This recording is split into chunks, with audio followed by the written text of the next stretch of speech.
Steve, can you give us a bit of background about your company, when it started, how many of you are running the company, how many manpower do you have? This is actually a family business. Okay. My father started the company 30 over years ago. 1986, we became a private limited.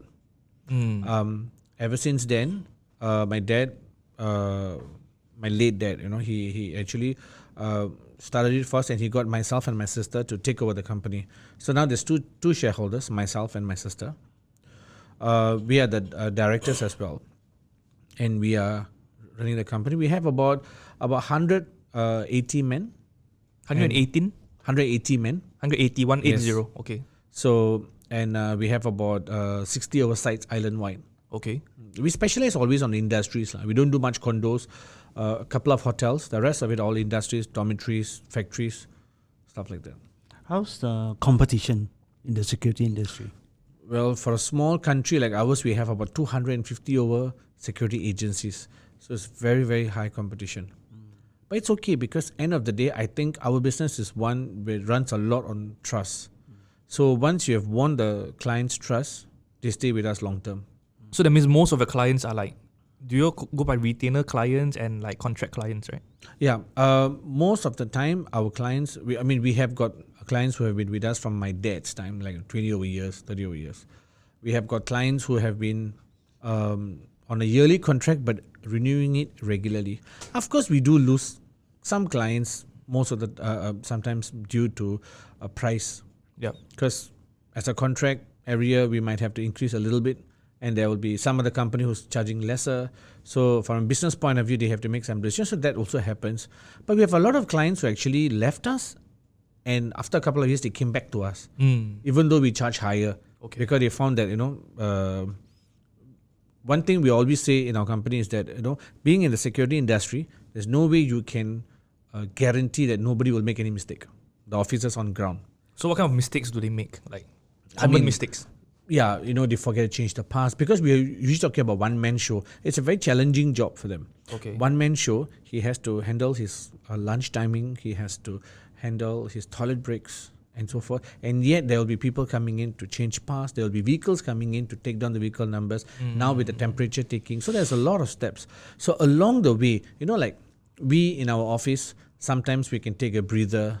We can just look at our phone and take have a short break. But in this line, it doesn't happen like that. Yeah. The moment you look at your phone, at that point in time, someone walks in and they will say that your officer was seen looking at the phone. He's not alert enough. Okay. And we're talking about one man, maximum two men.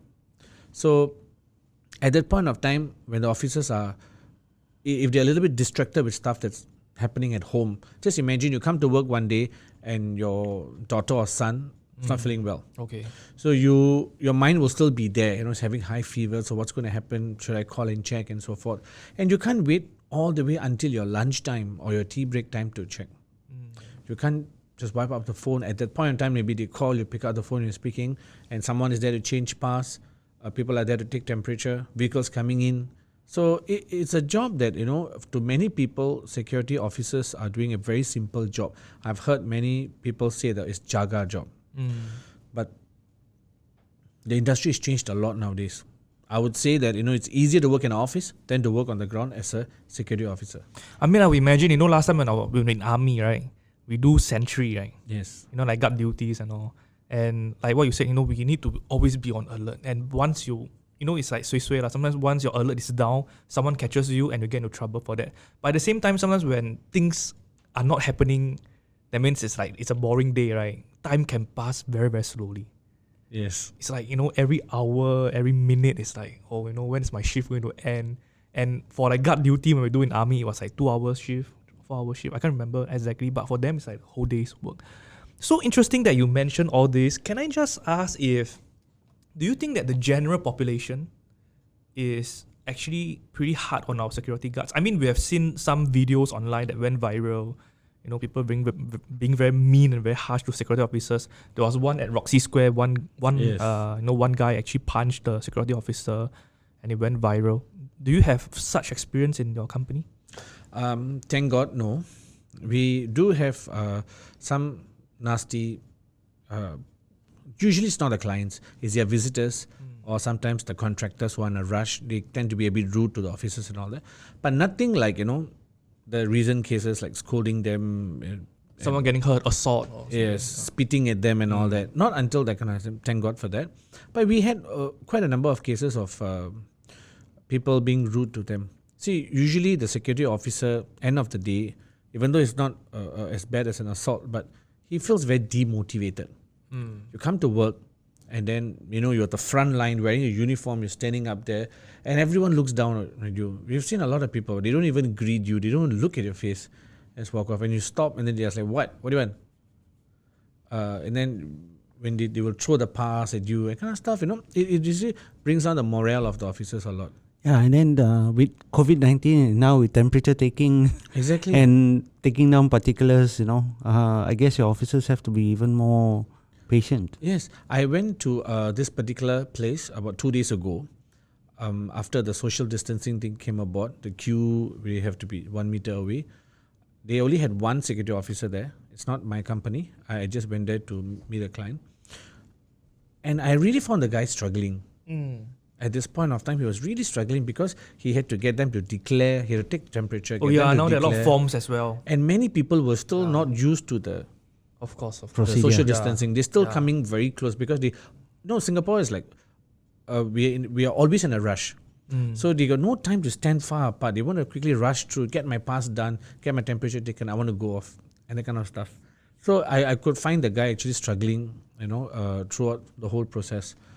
Of course, I could also understand at this point of time, even if the client wants to put in more men, most probably the agency may not have enough men as well. Because some stuck in Malaysia, some on sick leave, and we also have some officers who refuse to work at this point of time because they just feel that they don't want to be On the front as a line. front line, Okay. during this time, especially the older officers. And in our industry, most of them are above 50, so they will feel that I don't want to I don't want to take such a risk. So your biggest challenge every day is a manpower issue? It's a manpower... Yes, mainly is manpower. So far, thank God, I don't have many of my clients who are losing business. So I'm not fearing that I'll lose contracts, but I'm more of like would I be able to fulfill my obligation? That's the biggest worry that we have. That means like when clients request for more manpower or like you said, when one falls sick, Yes, when two fall sick, or or when something happens at home and they want to go. exactly. Because for 80 men, how many men do I put on standby? I can't even put 40 men on standby. Maybe 10 on really good days. So if more than 10 people, because some of them have the scheduled leave, some of them, and now with the temperature thing, if you're sick means you can't even come. If your temperature is high, you can't come to work. And so when that happens, we are again stuck. Right. So that's the challenge. Is there how do I put it? Is there who is your ideal employee when it comes to a job like your company, what the guys do on the ground every day? What's your ideal employee like? In terms of attitude, in terms of their mindset, or in terms of their age, I think across the board, the older officers are much more responsible. Okay. Because they're not here to pass. They're usually here to remain, to retain their dignity. They don't want to be staying at home and depending on their children for money. So when they come out, they have got this standard set upon themselves. I think it's a generation thing as well. Yes. Sometimes. So they come here, they want to be responsible. They don't want to be caught for coming in late or dozing off a job or forgetting to do things and all that. But of course, when you talk about, many people will want younger people. Many of the clients will say, I want 30 plus. Then when that kind of age, this salary will not be enough for them. So what happened? They will most probably start moonlighting somewhere else. Okay. And they will come here and they will not be alert, they'll be dozing off. So the reason for them wanting someone younger, is it because like they feel that when something happens, the younger one can chase after the person or something? Yes, but then again, we also tell them that we can't chase. The security officer's job, mainly in Singapore, is as a deterrent. Okay. And beyond that, to identify what has happened, to report, and so forth. Not to go and fight with the officer. It's not... Steve, you mentioned about pay. Is it okay for you to share with us, like, what's the pay range on the ground today that the security officer gets paid? For a normal security officer, he's looking at something like about 2,003 and above. This is for how many hours a day? 12 hours. 12 hours a day. That means working like, let's say you deploy the person at the factory and he's at the security guard room Yes. and for 12 hours. Yes. And the hours are like from 8 to Usually 8 7 or- to 7, 8 to 8. These are the And- common time Okay. shifts. Sometimes it's 9 to 9 or 10 to 10 kind of thing. But that's quite rare. Mostly it's 7 to 7, 8 to 8. Okay. And they will get $2,300. $2,300 for normal officers. Okay. If you're an SSO, you can easily earn another extra about $500, 2008, 2006 onwards. You And then- mentioned SSO? Yes, senior security officer. Okay. So how do you become a senior security officer? You have to go for the courses.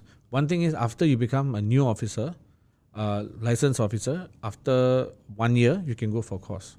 And you can become a senior security Yes. officer. So that means after that means, am I right to say that after 2 to 3 years, someone in the security industry can probably bring home like 2.8K a month? After 2 or 3 years, if they keep going for the course upgrading and good working attitude, they can earn at least about 4,000 plus in Singapore.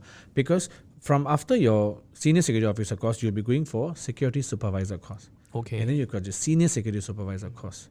And then eventually you become chief security officer. So the career path for security officers is nicely done up now. All you have to do is willing to take up all the WSQ courses. And then, And they are mostly funded by the government, right? yes, I mean, for Singaporeans above 40, we pay very little, like 10% or something. Yeah, 90% is covered by the government. Yes. Yeah. So For it's those very 40 nicely years and taken above, care yeah. of. Yeah. And usually, if you see, many people will not, only a few people will go up to chief security officer. Okay. Because along the way, once your working attitude is good and you keep on upgrading yourself, the company itself will take you in as their operation staff. Many operation managers, operation executives, they started from That means they're security poaching your officer. staff. No, I mean, we ourselves will take the man from the ground and use them as operation managers. So we will actually promote okay. them. Your company. Okay, Yes. okay. So it actually sounds pretty good to me. I don't know what you think, but I think that to draw a 4K salary as a security officer, it's something that is there qualification requirements? All these courses that you do? As long as you can read and write English. You see, the problem, I mean, I would say the real challenge here, it's not about whether you're a diploma holder or O-levels holder. Of course, you must be able to read and write English. That's one thing. Another thing is your attitude. Because you can have all the courses. Because there's another one more badge out there who has all the courses. But they're still looking for relief job only. Okay. Why? Because they just don't have the attitude. As we all know, in every company, in every industry, the moment we climb the ladder, we have a lot of extra added on stress, tension, responsibilities. If I don't want to take up, as a chief security officer, I'm going to be in charge of at least about 20 other officers down there, preparing the SOP, the fire evacuation, the safety measures of the company, everything. If there's a lockdown in the company, especially chemical plants, we do a number of sites in Jurong Island. If there's a shutdown, the chief security officer takes over the site. I mean, it's like a life and death thing, Yes. in a way. Yeah. And at that point of time, if they are not having the right attitude, they don't want this added responsibility, then forever you can only work as a security officer only. So this you is the guys part. made the decision, right, to promote the person to go up and When they go for the courses, after the courses. after the course finish, automatically they become licensed senior security officer and so forth. But we make the decision which side we want to put them as that. So that means if you are holding your license as a security supervisor, Okay. you can choose to work as a security officer alone or senior security officer or supervisor or senior supervisor. So it depends on where you want to work. Okay, so for the audience watching this, right, can I just break it down? Maybe I'll ask you for two groups of people. One is, of course, the retirees who are looking at this as a second career. Like you said, they want to maintain their dignity, they want to earn an income, they want to just be it pastime, or they're interested in the career in security. That's group number one, which I think makes up quite a big percentage. Yes. Right, of group number two is, for example, someone like me in my early 30s, in my mid 30s, and I feel like maybe I'm interested to do this. Am I to make career switch into this? How would you what's the progression like, or how do I get started? Do I just go straight to a company like yours, or can I, at the same time, while I'm still working, can I get some basic certification first? How does it work? For Singaporeans, it's actually quite straightforward. You can go and take up your security course first, get your license. Okay. Then after Is that there you can join the expiry date? company. The license, for now is about 5 years. Okay. But it's only renewable after 5 years. You don't have to do anything else. That means you don't have to go up, take up another course, at least for now. In 5 years' time to come, or in the near future, if they have, initially when you started, you go for 2 modules. But now you have got 3 modules, including, they call it the RTT. So you have to have that in order to have a complete license. So that's the basic. Thereafter, so for now, in 5 years' time, if there's no new changes, you just have to renew it, pay $5 or so, and just renew the license. That's about it. So basically what the license does is, when you have a license in Singapore, and if you commit a crime anywhere else, Okay. automatically the license will be revoked and the company will be notified that they cannot use you immediately. So that's why they have a license, to assure that, because as a company, we won't know what other crimes they commit outside. So in this way, if it's a police case, automatically it will be revoked and we will be notified that they have to be removed on the spot. Career enhancement voice in this industry is really very good, because recently I'm seeing a lot of people who start off as security officer who have actually started becoming the licensee of the company itself. That means they become the directors of the company itself. How? Because From a security officer. yes, Oh, okay. because number one, for now, some of the requirements that you need in order to get your license is that you must have so many years of service, you must have all this, you must diploma and all that. So when you keep on going for the courses, eventually you will end up taking your diploma in security management. So once that's done, and then you have got 10, 15 years in your belt, you have good working attitude, your companies can even take you in and try to apply you as a licensee.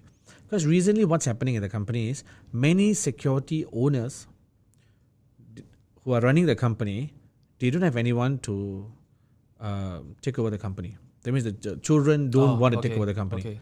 So eventually they're selling. So they buy over the operations Yes. of the business. And if you see Okay. who are actually buying the security companies now, usually it's foreign companies. Foreign companies. Yes. So they're buying, they're absorbing and merging all these security Yes. companies. Okay. So some of the big companies, they come in with, they buy 4 to 5 companies and they immediately become a huge stakeholder in the market. Because if I buy A company, which has got like 500 men, I buy C company, which has got 300 men, and I buy another one more company, which is 200 men, I have 1,000 men. Is the biggest company like Cisco or something?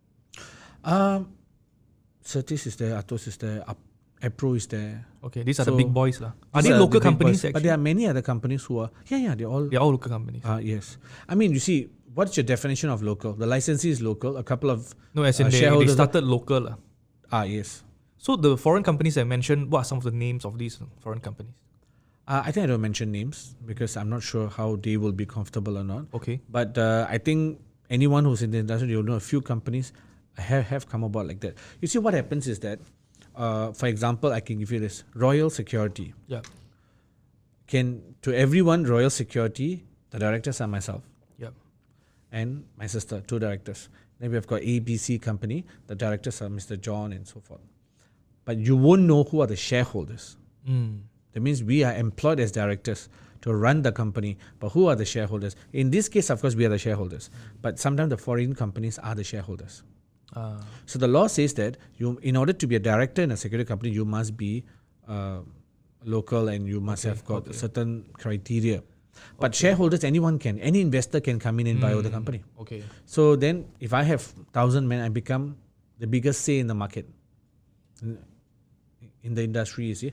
So that's how they go about. So does it mean that basically you can have more control of the price point of the manpower? Yeah, I mean, When you say like bigger say in the industry, what does it mean? Like okay, you see, we are in an industry where we are always fighting with many people. We are fighting with our clients. We are fighting with the officers. We are fighting with the government. Why? Because new and new regulations are keep on putting upon us. And the clients are coming up with a lot of ridiculous LDs and requirements for us. And when we talk about officers, they always are expecting something more. You give them a $500 increment, they are saying, why not 550? You give them 550, why not 600? You give them an aircon guard room, they'll ask you, why not a fridge? You give them a fridge, why not microwave oven? Give them microwave oven, why not a bed? So it still goes on and on and on. So we are always in a place where we are fighting with everyone. So if I have got 1,000 men under my belt, my voice has got more credibility compared to the smaller companies, because we're talking about 250 over companies. So if I'm there and I'm going to say something and I know that I've got so much stakeholders, even the government, when they, for any policy changes, they actually call in all the big boys. So automatically I come in and become one of the biggest stakeholder, you see. And when I come in like that, who do I put in as a director? The trend now is companies sell their companies to these foreigners and they still remain as directors, Okay. paid directors. So the licensing criteria is still met. At the same time, I don't own the company anymore. So these are the companies eventually, so these are the big ones I'm talking about. The mid-range companies, they are the ones who actually, okay, eventually I get someone else to invest and buy over the company, but I still need a person with license to become the director. So then I can even take up someone, maybe the operation manager, who has been with the company for more than 20 years, who has got all the requirements. So why not we give him a try? Who knows what to do also. Yes. Or not. So like that itself, easily I can say about 5 or 6 of them have become directors of security agency. So it's a good opportunity for you to really come up in this industry. Because this industry, it's tough, it's challenging, but it's always changing. It's changing for the better every other day. That's why it's very challenging. So what's your main role in the company? Main role, Yeah, do you do like more business development or do you do like more admin? Mine is more of strategic or client management. okay. I go for appointments, I meet up with clients, I settle what they need for the clients and so forth. So that's the main portion I actually play. So when contract clients have renewal. issue, the first person they call is you lah. Yes. Okay. Do you Because get a lot what of we tell them, in my company, one thing that we make it a point to always do is that every site that we take, we always will go personally. I will usually go personally myself to take a look at the site to confirm that we can do the job. And every officer that we take, at any point of time, myself or my sister, we will make sure we have a word with them before they go on the ground to work, to ensure that this is the person, the right fit for the job. Because everybody can have license, but we need to make sure that they are the right fit, because that's the main job. That's why the clients are paying for us, to get the right fit for the job. So when we get that, and that's when we can get the credibility, the confidence of the client. Because for us, being in the industry for quite some time, one of the biggest challenges is we have to continue my dad's legacy. Okay. So when that happens, we have to make sure that we don't just grow without looking down anymore. So we make sure we go for appointment. We make sure we speak to the officers and to basically quality control. Okay. You mentioned about your dad, your sister. Is it challenging running a family business? I would say definitely. Which business or which job doesn't have challenge, right? No, as So it has its own- in like because it's a family business. Because I hear you, having this like, I don't know whether it's like subconscious stress about maintaining a legacy. So is you it see- something that weighs down on you sometimes? I would say it's a great platform that was given to us. It's a great opportunity. So we are working hard to make it. Of course, that opportunity comes with big shoes to fill. So we have to work accordingly. One thing I've learned in life is life always throws opportunity at you. It depends how hard you want to work to make that opportunity work for you. If not, you won't get another such opportunity. Because some people gets windfall, some people gets huge promotion, or something like that still comes. But everything comes with something tagged along.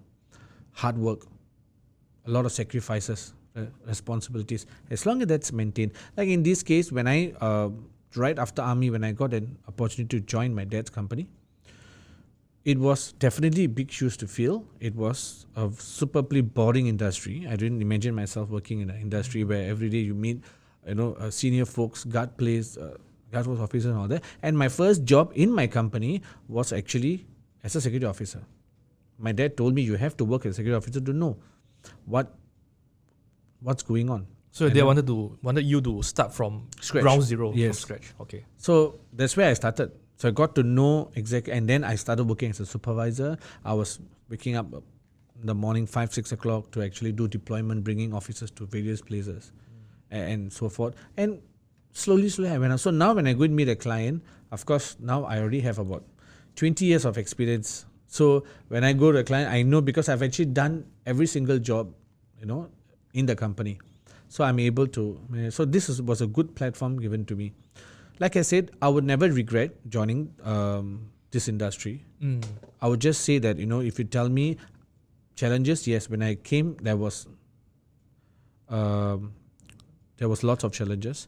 Now there's different kind of challenges. Okay. I don't think there's a day that goes without challenges, and that's what keeps us going as well.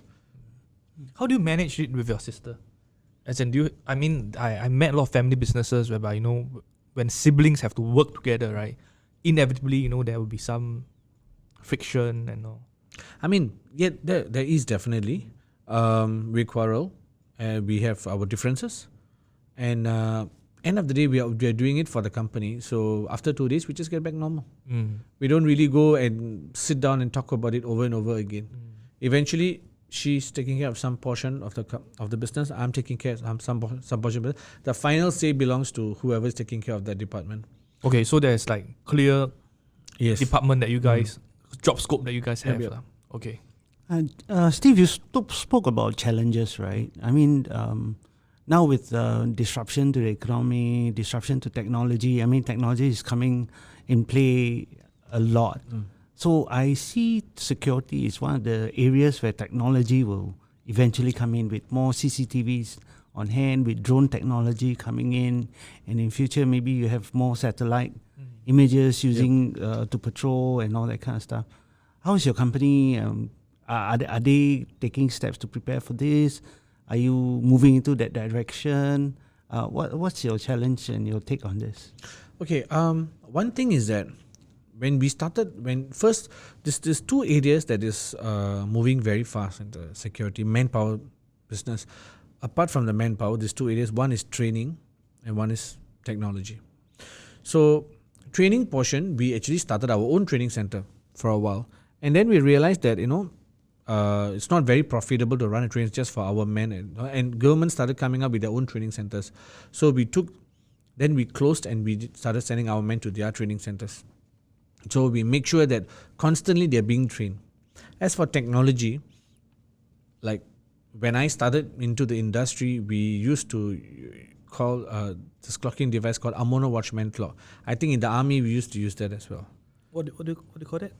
Amono Watchman Clock. It's actually a small brown thing, and there's a key to it. So every location there will be a key. You have to take the key, go in and turn. Okay. So it'll have the timing that you actually reach the site. So that is for you, the evidence to show that you did for clocking. So they have to do the patrolling on the site and all. Yes. Okay. So but now things have changed all the way into everyone using handphones.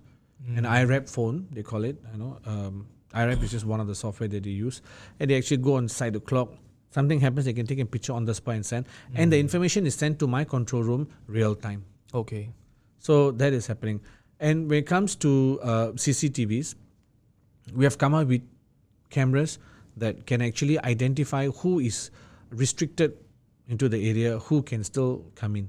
And if your pass says that you're only able to go to level 1 to 5, if you are seen in level 6, it will immediately trigger the FCC, so they will know that something is happening. So there's a lot. The drones are coming in and it's a lot. It's of course one of our thing is how are the clients really open to this?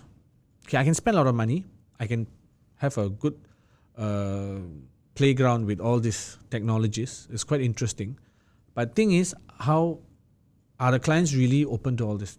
Even the government tenders nowadays, they're still not talking about technology, except CCTVs, visitor management. These are the two softwares that they're talking about technology-wise. Nobody's talking about robots. The robots are out. Why aren't they talking about it? Because it's still not open to that yet. Because it's like, can it really do the job? You see, like for an industry like mine, where my sites are normally, we're talking about 2 officers, maximum 3 officers per shift. This kind of technology will come in very useful. Is those sites where they talk about 20 men, they can go for the lean manpower concept. Technology comes in and from 20 men, they reduce to maybe 10 men or so forth.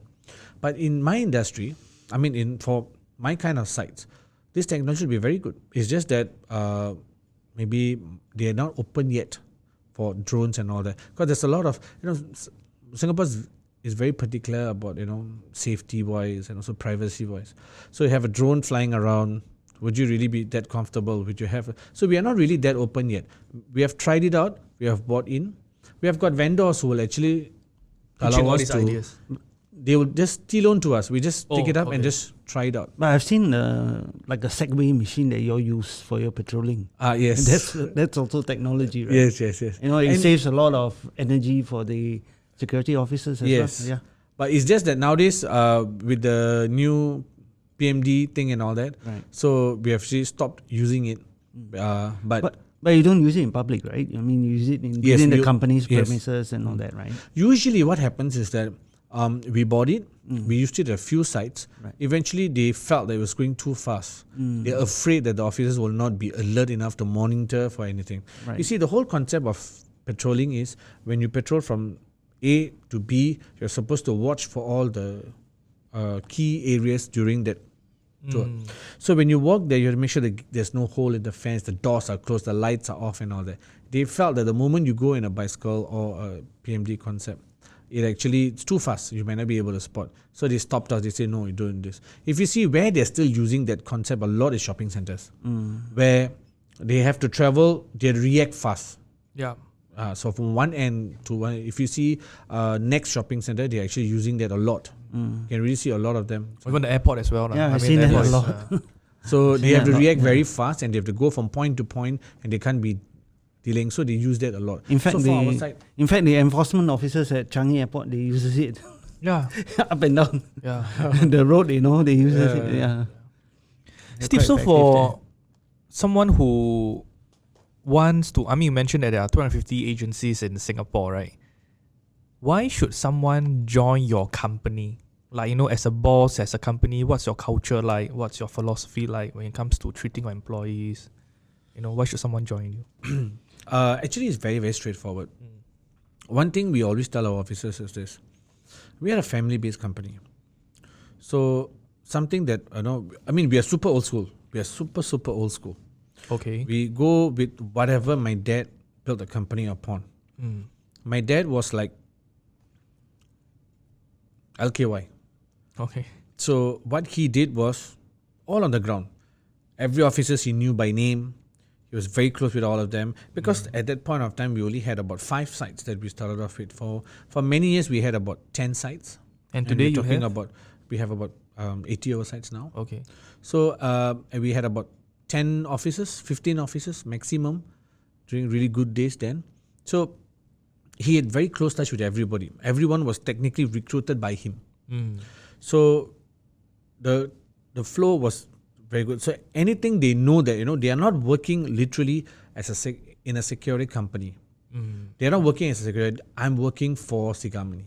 Okay, which is your dad's name. Yes. Okay. I had the honor of knowing your dad, and I heard about stories where he helped people personally, his security guards, and even yourself and your company, they do help your own guys. Could you maybe share a story that you've helped someone? Thanks to a little bit of experience I got from Grassroots and all that, we do a lot of we write a lot of appeal letters for our officers as well. Okay. So this is something that which many other companies don't do because I see that we can't help everyone with just money alone. Yeah. Because sometimes what they need, I have this officer who is actually he when he came to the company he was having a stroke. So he had his left arm and leg can't move. Can't move that well, especially. So he drags his leg when he walks. That means when you interviewed him? Yes. Okay. So then when we saw him, we were like, I'm sorry, but I don't think so you can. But he has got a security license because this happened after that. But he really wanted to work. He really wanted to work. Okay. He told me, he said, I cannot find a job anywhere else. I really need this job. Right. Then we really felt very sad for him because you can really see he's very, very sincere. So what I did was, I just said, okay, because being in security line, they will definitely expect you to be very fit and all. So I got to speak to my client and see if they are comfortable with that. Some clients are okay, but most are not. So, I don't blame them, because in this line they will want someone who can react to it, and they're also scared for the officer's safety as well. So then this particular client said, okay, never mind. Since we have 2 men, maybe you can use this guy. Okay, get him to be in the guard post at all times, provided your other man is willing to do all the patrolling himself. Okay. So we came up with a deal.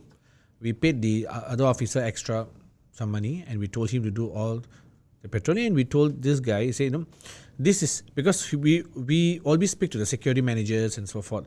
So the big bosses, we really don't know. If one day they see him and they might say no, out means out. So you cannot hold us for it. We are going to go on a day-to-day basis. Yeah. I would say that he has been now with us for about 7 years. Wow. And he has gone to 4 sites. That means the site, only one site, they clear-cut rejected him after a while when they found out, because the boss found out. But apart from that, the rest of them were like, end of contract and so forth. Or sometimes the job just, they had to reduce men, because he can't do single shift alone. So when they had to reduce men, then he can't be alone, then he has to be shifted out. So recently he came to me and he told me, he said, nobody give me a job and all that. And so I'm very thankful to you all and all. So every Tuesday he actually takes off, and we all know not to stop, because he goes for a particular massage to help him. Okay. So recently I saw him after a long time. He could actually, walk well. You'll definitely know that he's a stroke patient, but the thing is so much better from the time he came. And he said that if you're bringing me a job, I was at home all the way, I would have died.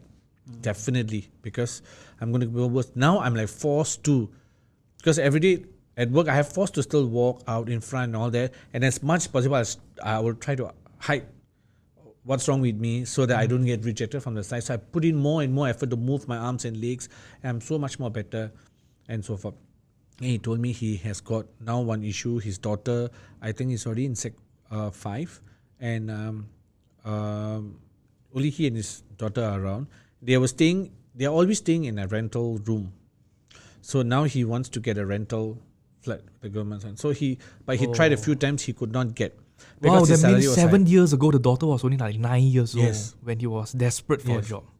Because the wife, I think, if I'm not mistaken, I think they went through a divorce. Okay. So now he and his daughter they were all by themselves. So that's when we said, okay, we wrote in. So we wrote in 6 times for him, appealing for a rental flat, because his salary was already above the mark. Right. Okay. Because he was drawing about 2007 because of the years and all this. Every year the salary goes up. So we kept writing. I had told him, I say, like what we always do, we tell them we cannot promise, but we'll try our level best. We kept writing cases and all that, letters from clients saying that, how hardworking he is and so forth. Eventually, now he just got his rental flat. Awesome. So there was, we were very, very happy. He actually came to office, and the beautiful part was he came in office with a lot of kueh. I gave everybody, he said, thank you so much. I've got, now finally one big headache off my mind. I've got a government rental flat. So Awesome. I'm so much more comfortable and all that. So it's just he and the daughter. Yes. Well, you don't hear this kind of story every day, man.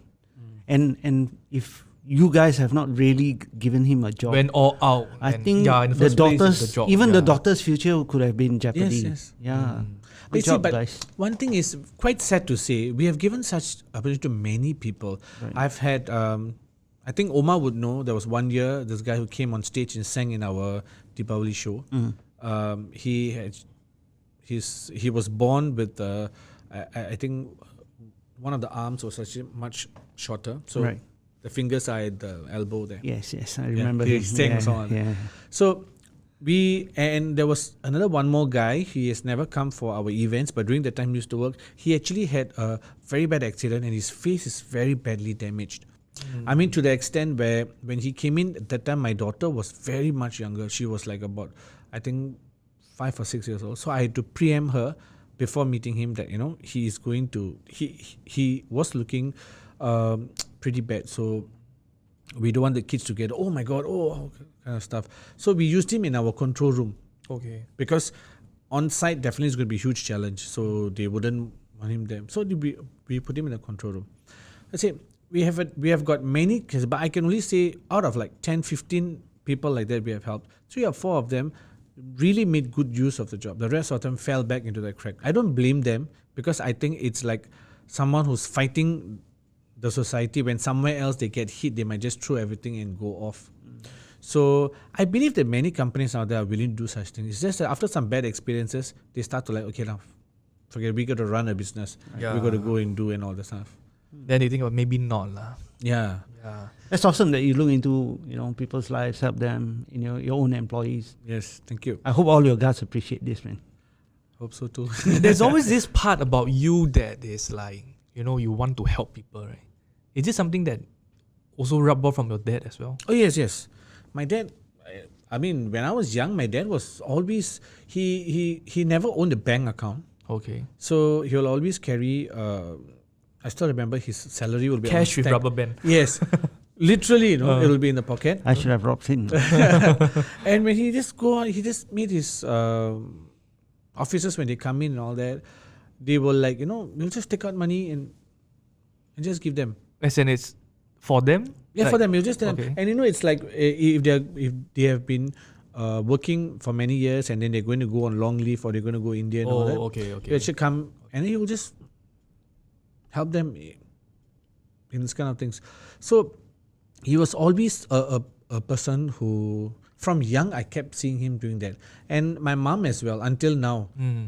She is like the person who will take a bus. Recently, she actually did this. She took a bus. Even though I told her to take a taxi, she said it's so expensive, don't waste money. She took a bus. She went all the way to Sunway Home. The one at Sembawang Shopping Center, somewhere there. Sunlove. Sunlove Home, yes. Okay. She went there. She gave a $20,000 donation. Okay. And she took a bus. And she was grumbling that, the bus was very long and all that. I say, if you can spend $20,000, you could have just spend about $10 and to just take a taxi, right? Then she said that it's because I didn't take taxi, that's why now I got $20,000 to donate. Awesome. But these are people who will never talk about it to anyone. They will never say it all. So this are the people whom I grew up seeing. So whatever you have, just help.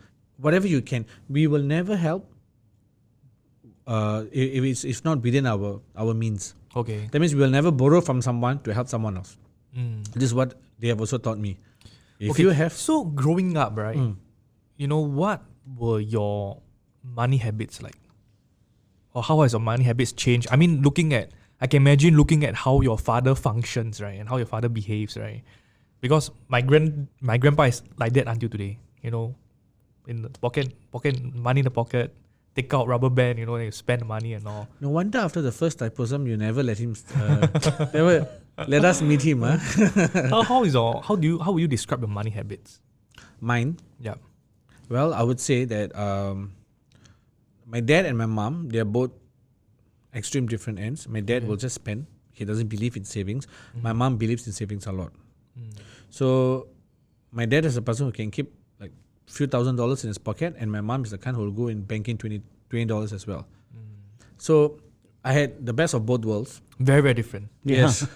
So I had the best of both worlds, and you can see they both will be making fun of each other, especially my dad. He will be like, $20 you want to go in banking and all that.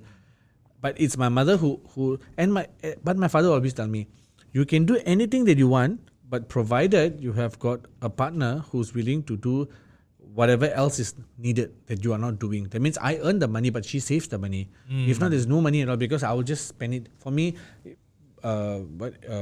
expand the business, this and so forth, so forth. It's your mother who keeps for the rainy days and Has your all that mom kind of always stuff. been a homemaker? Well, most of the time, Okay. but there were challenging times. Whenever that happens, immediately she'll go and work. And this is something that we all learned, that don't look at many people say that I'm already in this status of life. If something goes wrong, or if I need more money, I still have to maintain this lifestyle. No. There was a point of time my dad sold his we were having a freehold bungalow house at this Jalan Bombong. Okay. So whenever I go to our patron's house, I actually will pass by number 6 Jalan Dinding. I still remember very well. I grew up down there. And he sold the place. And he sold the place, and he sold his Mercedes car, he went to a Vicky, so Vicky, a small car, and we moved to a 5-room flat. So that was because the company was going through a tough time? Yes. This same company, right? Royal Security? Yes. Okay. So, and then we picked up, I think about 7 years later, we bought a condo and so forth, and I've moved on. So, what my dad always told me was like, don't feel shy. Whatever the situation is, that is the situation. You don't owe anyone else a living. Yep. If it means that you have to go and do a double job, go and do a double job. He went in that mode. And my mom is like, automatic, okay, things are getting a bit bad. She when we were young, she always used to, there was this company who will come and supply jeans. Those days, the jeans always will have extra string. So you're supposed to take a small little scissors and cut away all that. You mean like pants, jeans? Yes. Yeah, the jeans. Oh, okay. You'll have a lot of white strings. Okay. So the lorry will come in with tons and tons of jeans. You're supposed to, you can go up. I think for every jeans, they give you 50 cents or $1 or something like that. So my 2 sisters and my mom, we'll bring back a lot, we'll say it, and we'll just cut away all that. Because this extra money, she said it will just come in handy for 1 or 2 meals or 1 or 2 bills and stuff like that. So just like, don't feel shy about it. Oh, my husband is running a big company. How can I be doing this? Why? Money is money. So just do it. If you have excess of it, you can donate it. But why must you just stay at home? If you have so much of free time, you stay at home, you're going to do nothing productive, go and do something else. Right? I mean, I've known your mom for many years, but I've never knew this side of her. So this is how we learn. So if we have some free time, let's go and do something else. Let's do something, something productive, basically. It's not always about money, but at least it's something that's productive. Talking about your free time, what are the other things that you're doing? Like Grassroots, when I came in, was one of the main reasons was also because I was having too much of free time in hands. You have been a grassroots leader for 12 years? 11 years? I think about 11 years. 11 years. Yeah. Technically this year, I was supposed to get my 10 years award. But now with the COVID thing, I don't know whether that's going to happen. But anyways, it's technically 10 years on paper this year. Okay. And and you have known Omer for 10, 11 years or so lah. I know Omer even before that, because before joining Grassroots, I was a MPS volunteer. So I already know Omer 2-3 years before that. In fact, before Grassroots. Yeah. I'm the one who brought him into Grassroots. Yes. I see. Oh, you mean you were at MPS but you didn't join the grassroots? Yeah. No. Oh, really? Actually, at the point, I didn't even know much about Grassroots. All I know is there's an Indian group I wanted to join, but Omer told me, wait first. When the time is right, I will bring you in. Mama-san. Eventually, about 2 years down, then he brought me into there. How do you still feel like you have a lot of time? You see, this COVID-19 gap actually taught something else as well. Yeah. We always grumble that we've got no time. Yep. Why am I doing so much of stuff? Why am I so busy every time? Because especially in Grassroots, it's one after one event. And especially when you started wearing a few more hats, you start, like, there has been months where every day we have got something on in the evenings. We don't have enough time. We always feel that we should get a bit of time. We should. But now that there's nothing going on in the CC, it's like date down and all that. It's all cancelled. You actually are, many of the members, many of us, I'm sure we are also facing like withdrawal syndromes because we don't know what to do. Especially right now where you can't even go out anywhere at all. Yeah. You're literally feeling, oh my God, it's like what's happening, We were trying to hold some impromptu meetings just to meet up, just to chit chat kind of stuff. But now that also can't be done, we're actually very, very quiet. And it's a reminder that I always tell myself, it's not how much we do for the community via Grassroots, it's how much the Grassroots does for us. It has improved me a lot. It has improved me really a lot from the time I came in until now. A lot of changes I see in myself. So I would say what I did for Grassroots was maybe 2%. And definitely 98% Grassroots has done for me. Changed me to a very much better person and so forth. What we do in Grassroots, as in we reach out to the people. You're as in your role. I'm a chairman for the IAC. Okay. And also CCC treasurer and CCMC vice chairman. We also sit in some other committees like the welfare committee and the arts committee and so forth. But I would say that activities are always there, but what's really the thing that keeps going is the friendship. Yep. I think one thing, it's always the friends. So you don't feel as if you're going to work. It's something you look forward to. After work, come back home, it's like, okay, let me go and see my friends. So it's a friendly gathering. In the midst of it, we do a bit of good as well. So that's how I always phrase Grassroots at. And we learn a lot of stuff. So it is a very, very worthwhile thing. Yeah, and in Grassroots also, we do help people. Yes. Unfortunate people who go through a tough time. Yeah, sometimes it's words of encouragement is all they need. It's not money. Sometimes, some words of encouragement will actually impact their lives actually. Yeah. Like you see, previously there was a time when myself, Omer, and I think Arumugam, Naidu, and Suresh. Yeah, we all actually went because we heard about some stories at this particular rental flats, and they are feeding the kids with condensed milk instead of they can't buy condensed milk with water. Water, yes. Yeah. So when we heard about that, we were very disturbed about it, and then we said, okay, what, we're going to cut on unnecessary expenses a bit, and we actually did it like for about a month, and we used that money to go and buy milk powder. Yeah, milk powder. We went visited them, and actually we gave them. So it was a very, very different, very good feel about it. And they didn't just stop there. Along the way, we have done many things. The latest one that we are doing was we're now into the healthy lifestyle thing.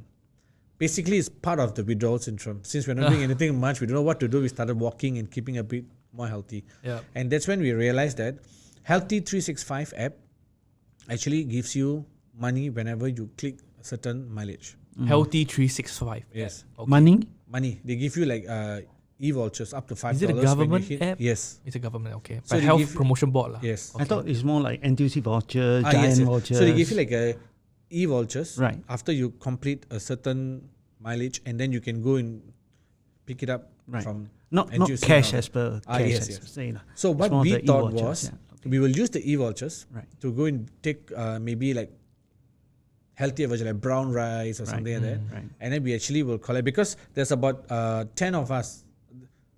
There's about 14 of us in this group who's doing it, but 8 of us are very active. So we will get all these e-vouchers. We don't need it for ourselves, So, but we can use that to actually serve a better purpose and donate that to the low-income families, especially right now when I'm sure many of them will be affected with this COVID issue. So, why we do that? One thing is, of course, we're going to help someone. That's obvious. But another thing is, whenever we feel there's a bigger purpose attached to it, you won't give up easily. If it's just staying healthy, staying fit, eventually you're like, forget it. But it's like, if I walk so much, I can actually collect $10. So we have told them strictly, nobody can use your own money to go and buy. We have to go together and use that e-vouchers only to buy. That means you only have 5 e-vouchers, for example. Then you can only buy that much worth of. Yeah. As if you can walk more, you will. So it's a win-win situation. You help yourself and you also help someone else. And there's a bigger purpose there, so you won't give up along the way as well. That's very cool. What would you say to those people who still doubt grassroots leaders' work, who say they are just the mouthpiece for the government, they are just following MPs around just to, raise their profile? This story actually shows that they are doing something different. What would you say to those people? I would just say that there is a reason why people are here for so many years. Because, let's face it, after 1-2 years, you got no more place to store the pictures you've taken with MPs. Suddenly you'll feel that even though it's a minister, after a while it's like it serves no purpose. This is it's a true fact. You know that you can't get anything out of this, even though you are beside a minister at all times. This is not Malaysia. It doesn't help you. This will get us into trouble though.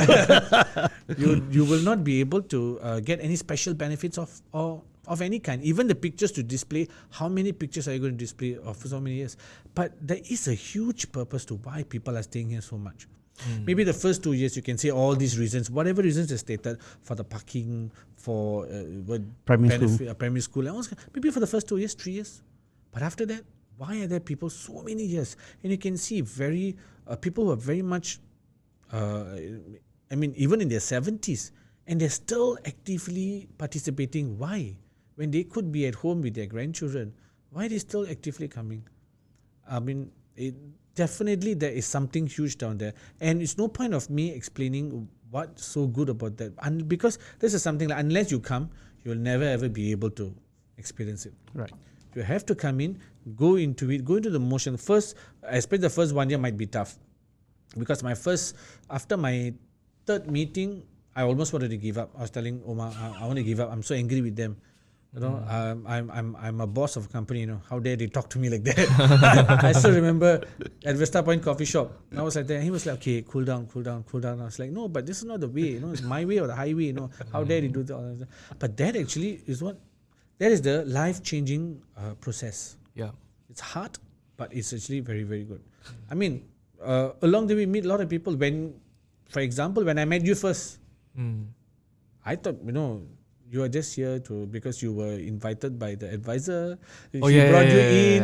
So you were like, the blue-eyed boy who was like, not just me, everybody. Okay. It's always a blue-eyed boy.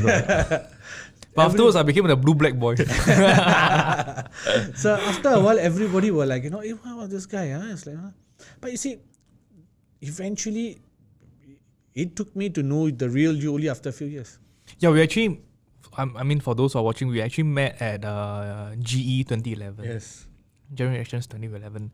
So that time, I still remember we were tasked to do that time new media was still a new concept, Brand new concept. Like Facebook, posting things on Facebook and all. It was already there, but in terms of elections, 2011 elections was probably the first social media kind of GE. I think 2006, Facebook, probably YouTube haven't even started or just barely started. So we were taking photos, following the candidate, taking photos and posting the photos on Facebook. So that's where I first got to know Steve. And Steve is one of the first few people that I know because we were in that group together. I actually know Omar a bit later. Yeah. Actually, I there was one big lesson that Steve learned in when he was quite brand new because he was a bit shy about meeting residents. How came he said really big boss. Yeah, he's a big boss. Yeah. And he door knocking exercise, outreaching to people was just not his cup of tea lah. But I gave him a lesson one day that I think took him by surprise, and maybe you should tell a story. Yeah, I still remember I messaged Omar and said that bro, for the door knocking, I'm not very comfortable. I've done door knocking many times before for sales. I was selling ADT alarms at a point of time, and when I was my teenager, I sell Christmas cards. That was very famous. I did that before as well. Selling Christmas cards. So I'm very familiar with door knocking. Yeah. But it's just that I've just felt that, I've gone up to a certain level. So now going back to where I started from, no, I don't have to. Going there to sell $3 tickets, $2 tickets. So I found it as, it's a waste of my time. So I should not be doing, I should be doing the bigger things. And I told him, I'm not very comfortable. I hope you don't mind. He said, no problem and all that. You come. But Omar had a very unique way of telling, because if Omar had told me, no, you have to, and stuff like that, I may have probably just left there and there because I didn't understand what was the real meaning of doing things. But what he told me was, no problem, but could you just come with us, kaki, just about 4 or 5 half hours only.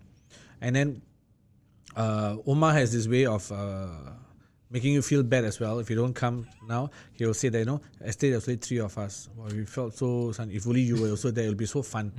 So it's not about the work, blackmail, it's about the fun. It's not blackmail.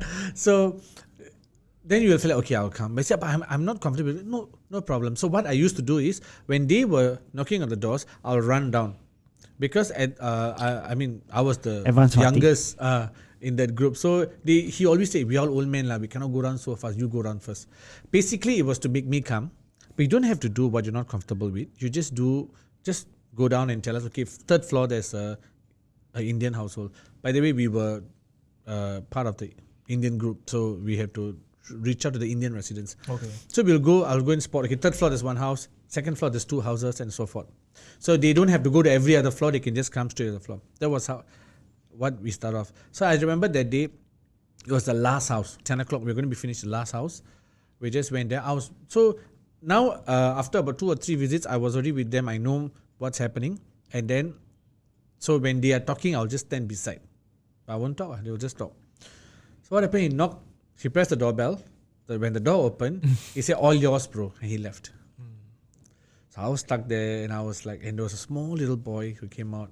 He looked at me, and I was like this big guy. I was like, perspiring away. I mean, I could imagine. Can you imagine what the small boy was like? What is this big giant in front of me who's perspiring away? He's like, do you know about it's the place from? But after that process, that actually broke the ice for me. So after that, I could easily go. I mean, about a month later, I was bringing the new members and orientating them about block visit. Something that I refused to do at all. So do you use the same tactic on other people as well? No, now I always share my story. And I always tell them my story. But I don't think I've met anyone so far who were who were as stubborn as me before. So I've never met. Nowadays, they're all like quite okay. But I always share this story because I like I said, I only did 2% for Grassroots. 98% Grassroots did for me. It made me come out of my comfort zone so many times, even though the process was difficult and I hated it. But after a while, it did me a lot of benefit. But it was fun. I think I always remember, like, if you ask me, the project that we work on, the CC Open House. I always remember this one thing whereby, you actually wanted to put the spotlights on the multi-story car park. Oh, yeah. Look at the lights shining down from multi-story car park. Can you beat that on the day he came late when it was raining all the way? No, because I gave him the suggestion, why not make it an open concept? Don't worry lah, the weather will be okay and all that. Make it different, because most of the time people put tentage, why want to make it so, make it an open concept, make it something different with the spotlight, coloured light, those people dancing there and all that, it will be different. Our friend here has a signature phrase, shoot first, aim later. That's right. But 1 hour before the event, and before setting up, he calling me, hey, it's raining already, How? No, first of all, that's not how he said. You know how he said, why don't you be scared? We only same old thing, Same old thing, less like everyone else. Then I say, no lah, bro, don't do this lah. Yeah, okay, up to you. It's your call. It's your call, bro. It's your call. Now we're only like, yeah, it's just same lah. It's what every year everyone else does. Yeah, okay. Until you really feel like, okay. Not blackmailing again. So can be lah, bro. I mean, what worse can happen lah, right? No. Okay, we went for it. And it started raining that day from about 11 plus 12 onwards all the way. We even got Uncle Thor to help us with some medium to come in and pray. prayers. No, we got Mr. Gunn. Oh, Mr. Gunn. Mr. Gunn. Mr. Thor's friend. No, he is actually a member with SEC. See? Okay. You know who brought him or not? Pokun. She brought him in. But he is the one until now I use. For all my events, I make sure he comes until now. He's the medium with the Chinese temple and also a Grassroots Leader. So, but everything, miracles until now. Okay, he always come. He will tell. Okay, this time to this time there would be rain. But after that, will rain. It will be better. Exactly, what will happen. So that was in 2012 or 13.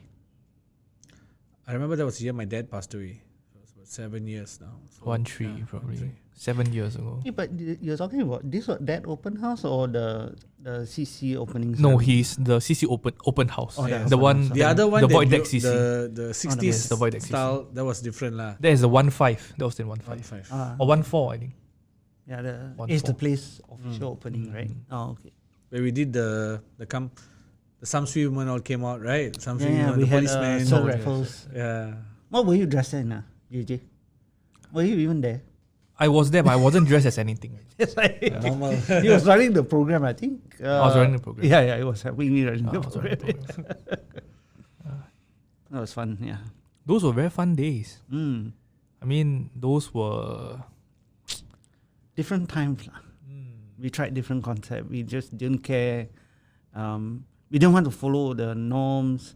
We want to do, and it was always a testing phase, and we sometimes get it wrong. In fact, most of the time we get it wrong. But it's been a good learning process overall. In fact, I wouldn't say we got it wrong. Maybe we never get our 100% expected result. But usually it always ends up well. But it's just that we know in the back end that we planned so much, few things was not in the list. Yeah, we had high expectations. Yes, it's never a time whereby, the thing flopped or something terribly went wrong. Right. But of course, remember the time when we made the column? Yeah. The Singapore, The biggest biggest- Singapore flag in column. And halfway Singapore while Book of doing it, Record, they yeah. said I that think I remember they that could as not well. find. Yeah. We couldn't find it. You came from reservist, what? We wrote you a letter to come back from reservist. Oh, is Remember it? you came back from reservist? I So don't remember. that was the time when just about 2 hours before the actual event, they already making the flag. The two of us were going back to my place to change. So I remember Jerry's came and told us that we don't have enough red flour. I told him, bro, we cannot do anything at all. There's no way we can go and make red flour now. So you have to do something. Asked me, do what? I said, I don't know, do something. And we went to go and change. So when we came back, okay, somehow or other they did something, the flag was done. And I would definitely say that, that event, there was so many cock-ups in way different levels. But the end result was very beautiful. And we learned a lot. The best part was we learned a lot about people. We learned about how many of the people who were there did last minute, remember, my wife, Rita, she came and said that, hey, aren't you supposed to have a border? I was like, oh yeah, no border. Then everybody, Madam Jintim, Madam Masanda, with their back pain, they were actually doing the border and all that. So everybody wanted it to happen and, put together. This was the thing that really bonded us very, very well. It was even featured in the Chinese radio. Yes. We all made, the Jerry's, you mentioned Jerry's, right? Jerry's, this is like part of the Indian culture group thingy, right? Indian IEC. He's Indian, Filipino. He's Filipino, number one. And he's Muslim. Yeah. And he's like one of the core members that you guys have at the IEC. Even now, even though he's no longer in Grassroots very active, but still now, for our temple chariot, all our events, he's still there. Yep. Yeah, so Who brought Jerry's? Jerry's, I think, all was you lah. Yeah. You, Jerry, Suresh. I brought Jerry's. Jerry, Suresh, all came in the same time. Jerry, Suresh, and Naidu, Aru, all you brought in. Right. No, Aru came through the system. But Saras, then from Saras, Naga. So he was like, the child catcher that he will go and catch people from somewhere. Wherever he go and meet someone, he will talk to them, he will bring them here. It's quite a challenge. Yeah. You had a good rate, lah. You brought in many people. No, I think within 6 months, the time we did the video for the China trip, Yes. within 6 months, we managed to get 15 people. Wow. Yeah, but at the time, I had help here and there. I told everyone to put in their part to try to get as many people to come in. Don't worry about their background. They slowly settle in, and then we work with them. We find out what's their characteristics. The main thing we have to see whether they had the right aptitude for it, And the and they are retention rate willing was to good. try. Yes. And they wanted, Yeah, good and retention. as long as they wanted to try, we give them the thing. Just come on board and just try. If it's your cup of tea, you work. If it doesn't, then we look at other ways on how we can motivate that person. I mean, Naidu was a very good story. Yeah. He actually, after the second meeting, I think he probably ran away because he didn't like my face, or at the meeting I was talking too much or something like that. He ran away, and I gave Steve a challenge. By hook or by crook, you're going to get the boy back. Because he was a young member. Young boy. Yeah, he was a very young member, and I feel that we needed young blood, and I knew he was talented in the IT side. So I thought it's a very unique skills to help us in our community to do the community work. And eventually Steve managed to do it. I don't know how he did it, but my instruction is always by hook or by crook. Yeah. You get. He was even telling me he don't even want to respond to me in my headphone. I said, never mind, try again. It was fun. So definitely these were the stories that kept us going.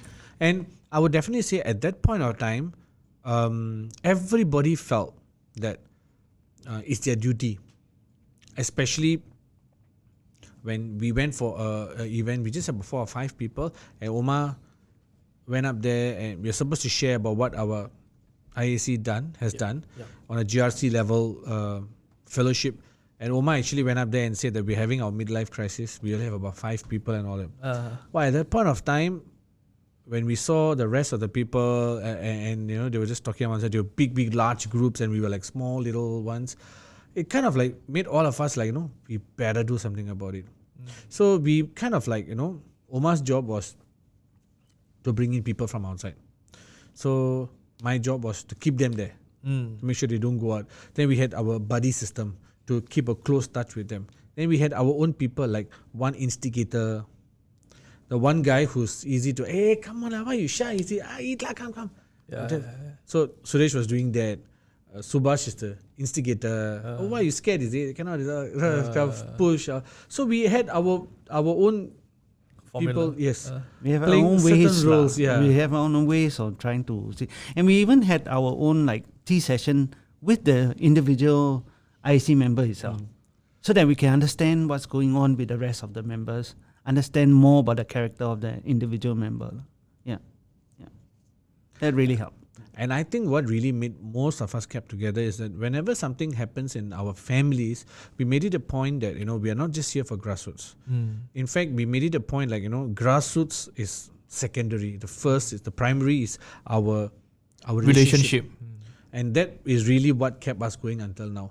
Because now it's like, you know, any one of us, I mean, good times or bad times, we always make sure we are there for the other person. And remember, you know, some of our activities, we always involve the family members. Yes. You know, that Saturday night session we used to have, you know, the disco nights. Yeah, the disco nights and all that. So the time our kids all were young kids, so they had a whale of a time. We all came in, they were dancing around. We got one member who had some sound system and all that. We told him to put it up. And a small little, that was the Void Deck CC. So we put it up there. We had eventually when we went to China, we got the disco ball. So we fixed it there. Then we just had fun. Just us, just fun. So the disco ball that you got from China. Yeah, I remember that. From that retreat, I think it was to Zhuhai. Yes. Zhuhai. You guys got the disco ball. So then, ever since then, we started, you know, working on that. And I would definitely, until now, recently, we had the session, My Life with Vetri. About 10 of us were there. Each were asked to share about 10 minutes about how they started off with Vetri, IAC, and how long, you know, they're all there. And everybody had a very similar story to share. And I would say the baseline for everyone is that, you know, this is beyond grassroots. More of my family. I know I can rely on these people in my times of need. And that is what, from day one, Omer instilled in the whole group. And we have been also following through that. As long as that is followed, we know that's our safety net. As long as that's there, everything whatever difference of opinion we have, how stressful we get also, we still come back. We can take a break for a while, but still come back because of that.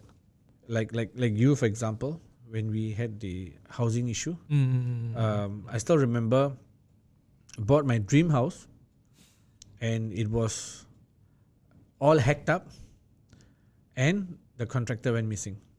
During the renovations. Yeah, they hacked everything, you know, they went missing.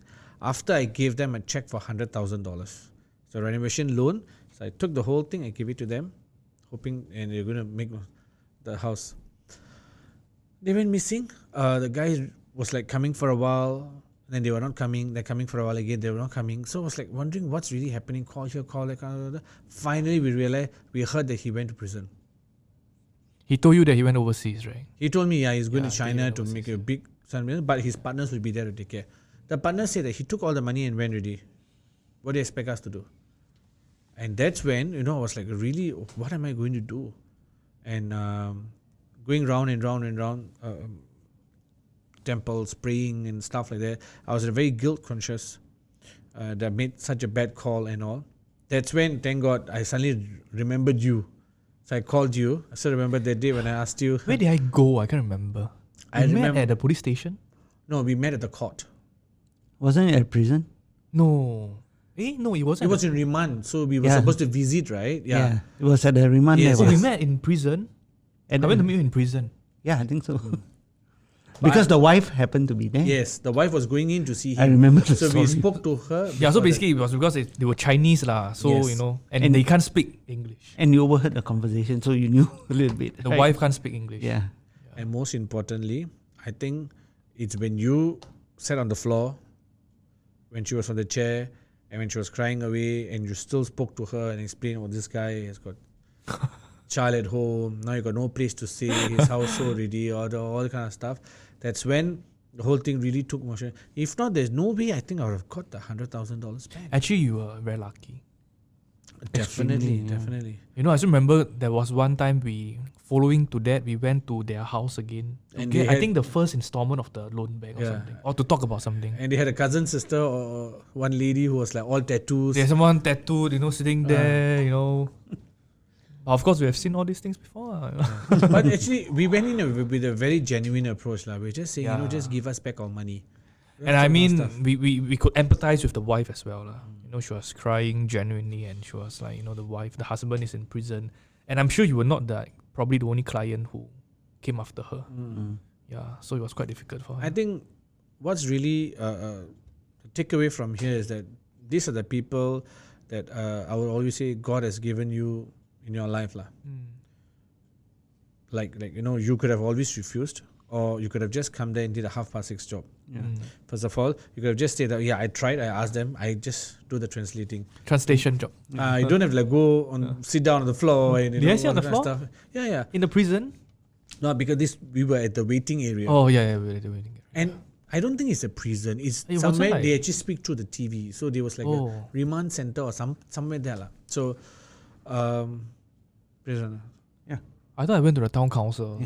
I can't remember. And all this is through the power of network of grassroots. Yeah. I mean, personally, if not for JJ, 2 years ago, I wouldn't have taken up hospitalization insurance. And just last month, I got a heart attack, and luckily, all this was covered. I mean, if I had not known him, and he had not like at least explained to me about the coverage that I would have got, I know by now I'll be owing the hospital instead of getting and having more stress and probably have another one. Yeah. To sell one kidney. No. No, but it's true. The power of the network. We know we know lawyers, we know architects, we know different people from different fields, different expertise. We can always tap on them, Yeah. and on a personal basis, they will always help each other. I mean, I always feel that we are always friends first. Correct. Friends, then, you know, we serve in the grassroots. Then we... Yeah. We're always there for each other. And I think that's the most important thing that everyone who is in grassroots and who wants to join grassroots should take as the main thing. Because, I mean, there's many organizations you can join to help. Of course. And you don't even have to Yeah. join an organization. You can even create your own. Yeah. But most importantly, in here, the group is very big. Be genuine. You make a lot of good friends. You have very good experience and all that. So, despite all that you are doing in the grassroots for so many years, right? You still went one step further, I would say, to start something called Mr. Dream Big. Yeah, dream big. Okay, basically what happened was when I was about 35, after I got moved into this house, I was having a lot of parties. So I was enjoying myself when I realized that I met an old friend who was, when I was a teenager, I was in a lot of, I was a rascal, in other words. Okay. Extreme. So I was into a lot of, bad company, secret societies, and I was into drugs, all the kind of stuff. So when I was in that situation, this friend of mine who was there with me all the way was a very, very good friend of mine, and we both were, equally in the same shoes. But I came out of it eventually. He didn't. So when I met him, he actually told me how bad in situation he was in.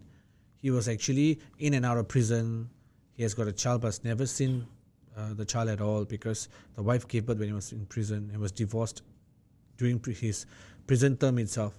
So he never get to see the child at all, and his life was haywire. So when he told me that night when I went back, I was just thinking to myself, hey, you know what? Why did we were together in the whole part together. How did I come out of it? And everything happens for a reason, right?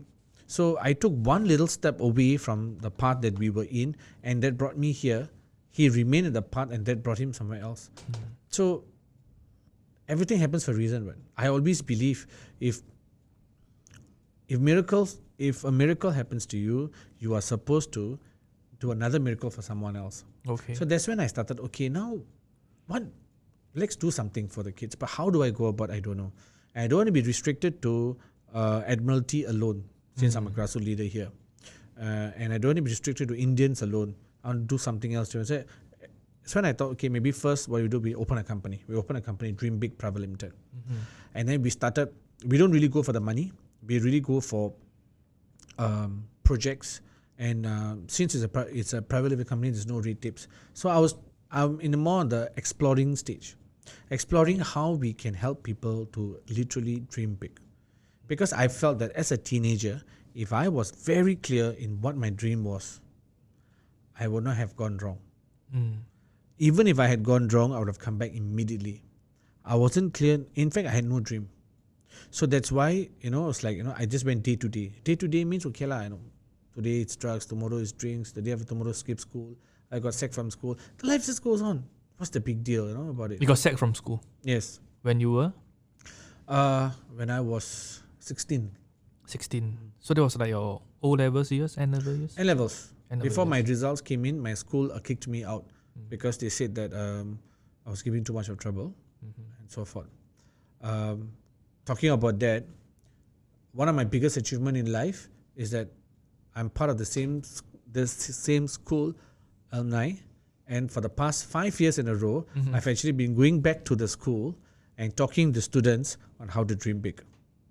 So compared to the many talks I've given elsewhere, that particular talk, whenever I go to the school, brings back a lot of memories, because I was always not in the positive light in the school at all. I was always on the negative light. In fact, the first time my name was called on a stage for a positive reason was when my daughter got an award. And they said Roshni Steve Saravanan. And that actually brought back a lot of awareness for me at the point in time when I was like, my name has never been called on stage for a positive reason in school at all. It's always for the bad things. Yes. Until when I went back to the school. Have you ever been caned in school? Yes. 2 strokes of the cane. Public caning? No. I think my time public caning was already off already. It was In the classroom also? in the Or in principal, the principal's room? Okay. the principal room. So that was how bad you were. Yeah, you got caned and you got expelled from school. And Yes. So when I not just to do something, because I don't believe in. There was this one sentence that Omer said once when we joined Grassroots. He said, "No, we don't want people to spend their time and their money same time. Right? No, either you donate or you spend time. We don't. Basically, he didn't want members to be also forcing them to sponsor money as well, as long as that as well as that time. So then I was thinking, and I read the survey once. It says Singaporeans are more than willing to donate money compared to their time. And I watched this particular news about this particular guy who went to a Philippines village. He's a very rich guy.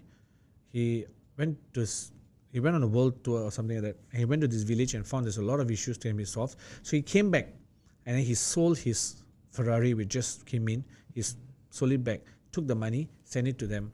And they wrote it back to him and said that we really hope you can come and help us manage, because we don't know how to manage it as well.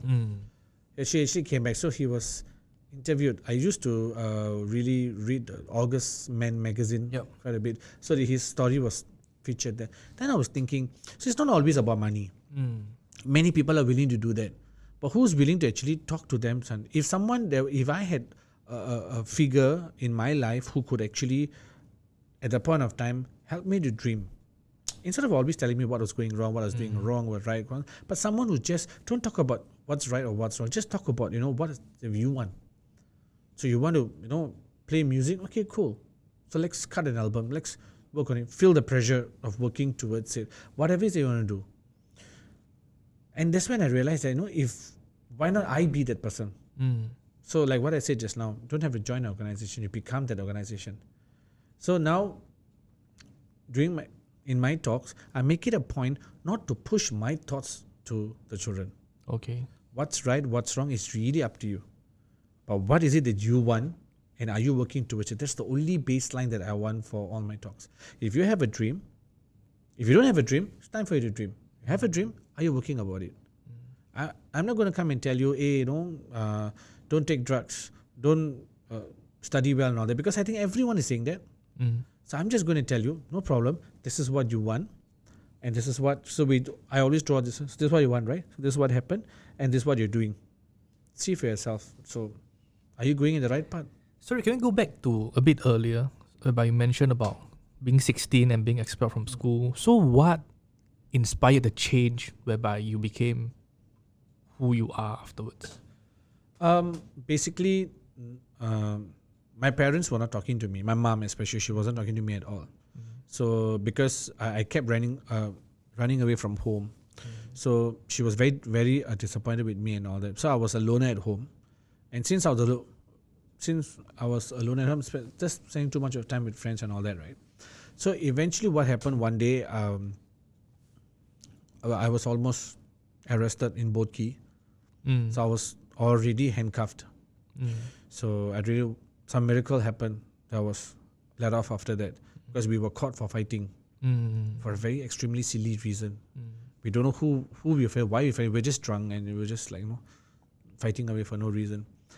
At that point in time, really, first time I got very, very fearful. I really felt that that's it. My life is gone. How am I supposed to go back now? I'm handcuffed, sitting at the boat quay, squatting down, looking at the river, and I'm like, okay, now they're going to bring me back. How am I supposed to go back? That's it. That's like rioting, basically. Yeah. So the friend who was in a bad shape, the two of us was squatting beside each other. That same friend that you yes. talk about. Okay. So I was like, oh my God, what's going to happen? And that day, I don't know, somehow or other, they actually warned us and let us go. So after handcuff, which is very, very rare, once they handcuff you, they will never do that. But they actually let go of us. On the spot. On the spot. Okay. I mean, after about 1-2 hours of lecturing and finding with both parties now. That time, how old were you? I was like, definitely I wasn't 18 yet. So Before I think I was NS, 17. Oh yeah. Before NS. Before NS. Okay. I was about 17. So that's 18 before years you old. woke up. When I was 18 years old, I changed. I went for this particular course, which gave me a new perspective of life. That's when I started being a bit more ambitious. I want something for myself. Right now, I'm a loser. And I was fighting so hard to tell people I'm not a loser that I just became one. It's easier, right? To why always fight against the current? Go with the flow, lah. Much more easier. But eventually, after the course, that's when I started, okay, this is the chance for me to change over a new leaf. So because it was like whenever the whole group there, everyone was willing to give look at you as though as you are a new person. So a total new leaf chance was given to me.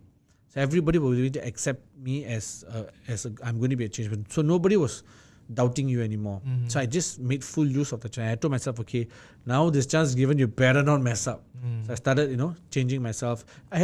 Took about 6 months after that to leave everything. But eventually managed to leave everything. Got into a fight with my own friends, and then they kicked me out eventually. So I didn't have a choice to go back. So and my parents were very helpful. They actually shifted home. They sold their flat. That's when they bought the condo. They sold their flat for me to come out of that environment. So complete different, clean break. Okay. So I don't see them anymore. We moved from Marsiling, we moved to Hillview. So it was like a neighborhood gang Yes. thingy. So then I don't have to go back there. And then I went into army. So life really took turn for itself. I came back, started working, and I started saving money. And I got married very young. I got married when I was about 24. Yeah. So life started moving very fast already. When I was 25, I think, my daughter was 26. 25, I got married. 24, I got ROM. 26, I was already a father. And life started moving very fast after that. Yeah. Responsibilities and so forth. But it's during this teenage time is the time that, is the part I just felt that better guidance was there. I would have been able to do something. But not the kind of your old-fashioned guidance where don't do this, don't do that. rather someone who can really bring me out. When I say, like, I want to be a policeman. Okay, come, I bring you and really what are the stuff a policeman does. So for me to know whether is this the kind of career that I want to look out for. Because then back to Dream Big. When I'm doing this program for kids and I tell them that, I've seen many kids, for example, want to become nurse, but just they're scared of blood. They don't even know that, no. So they only know about it when they get hands on, but it's a bit too late sometimes. So what we do here, we try to link them up with the professional in that line and actually get a real story, the insights of it. Are you prepared for this? Then they know exactly what is it. Whenever teenagers, I remember we had 2 kids who were like, if I'm going to buy a car, I'm only going to buy Audi. Okay. I was like, wow, okay. Only Audi, nothing else. No. Maybe Japanese car first and then, no. Audi or no deal. I said, okay, cool. So what we did, we actually brought them to a Audi showroom. We brought them to Audi showroom. We see which car you like. Say, I like this car. Okay, fine, let's go for a test drive. We went for a test drive. They sat behind, they were enjoying themselves, the teenagers. We came back, then we sat down. The salesman actually wrote for us the whole entire loan package. And I told them, I said, this is how much you must earn in order to own this car. So whatever career you want to choose, make sure you can afford this. Came back. That's it. Lesson taught for the day. Nothing else. I didn't tell them you cannot, you can. Because you cannot is in your hands. So all I did was, my job is just to facilitate it for you. Just show you this is how much you need. So how can teenagers reach out to you if they are interested in learning more about this? I'm quite active in Facebook. Right. So they can come look for Mr. Dream Big Facebook page. Right. Or they can look for Dream Big itself, Facebook page. Or you can just look for me, Steve Saravanan. And it will come in. Steve, so what's your aspiration for Dream Big eventually? Like, what's the ultimate? See, I want to be... I learned this when I went for Grassroots related course to Hong Kong, LCP. And the program taught me something about social enterprise. So I want Dream Big to be a company that changes life in more than just one way. And we want to be creating leaders. So many people, we are still in the stage where we are exploring what is the best way to go. So you see, many people feel that motivation is for those who are already in bad ways. They feel motivation is like medicine. Once something is wrong, you take. But I tell them, motivation is like vitamins. You take them to make sure nothing goes wrong. We have not come to that concept yet. I've seen many people who come and tell me that, I don't want my child to come there because, I'm also a volunteer probation officer with MSF. So I have got some of the kids in the programs who are under tagging. So, and I tell everybody who's there, you should look at everybody the same. Don't judge them. It's not your call, right? But the parents sometimes do that. So they feel that, my kids all cannot join any programs by Dream Big. So eventually our plan is Parents don't allow their kids to join your program in Dream Big. Because? Because their kids not that naughty yet. Oh, okay. So they feel that some of them are under tagging. Some of them have. Okay. So they feel like, no, we want to go for... They rather send their kids for like arts and music. So they feel that it's like bad company. Yes. Okay. So this is one thing that I'm very confident will always happen. It's like the people, if you don't understand, if the child doesn't understand, they may get into bad ways. Yeah. Totally understand. But what I really would like to see is one day we have grown that big where any point of time, anyone, like now, if someone feels to summarize the whole version, what I would like eventually is, if someone has suicidal thoughts, where will they call? There's a hotline for that, right? If someone has a dream, the SOS hotline, where will they call? Okay. The SOS for dream. Which is Dream you, Big. Mr. Dream Big. Okay. So we also have so eventually we want to grow to that level where anytime they can just call there and just say, I have this dream, can you help me dream on? There was a point of time I was featured in Pasandam, and then a lot of parents reached out. I spoke to many of them. In fact, I actually went house to house. I went and paid them a visit in their house and spoke to the child. There was cases where the child doesn't even want to talk. I'll just share 2 stories if we have the time. Come. One is this girl who is, she was a very, very sweet looking girl. She's 16 years old and she's very pretty and she's in a bad company. Okay. And you know why I emphasize pretty? Because a very pretty girl in a gang with all guys running away from home and all that results to many things that we really don't want to see. You see? So I was trying to talk to her. And that's when the parents were like, this happened. So much things was going on. So eventually I just told them, I said, okay, now in order for me to come into this picture, first I must be able to listen. So I just listened to the whole entire thing the parents were saying. And I listened to the whole entire thing the child was saying. And I told them, let me just be the mediator. Okay? I'll still stick by my rules. I'm not going to tell you what you did right or what you did wrong. I'm just going to tell you what is happening as it is. The child feels that you are very, you are actually not giving her any space at all. And your parents feel that you have broken their trust. So how can we sit together now and do anything about it? Yeah, but what you did, okay, I'm not asking you why it's happened. I'm telling you this is the current situation, so what can be done? So we spoke together, 3 of us, we had a meeting, we spoke together and we came up with a solution. So she wanted to go to a private school and the parents said, no, you cannot, you must home study and all that. So he said, okay, private school. Then we said, why don't you 3 go to the private school for the review? Just take a look, what's happening, orientation program, take part, come back, don't have to sign up anything. Likewise, they wanted her to go to, I think, a private thing. So inquire on that as well. Then we have this meeting again. Why are you all talking so much about it even before you all know?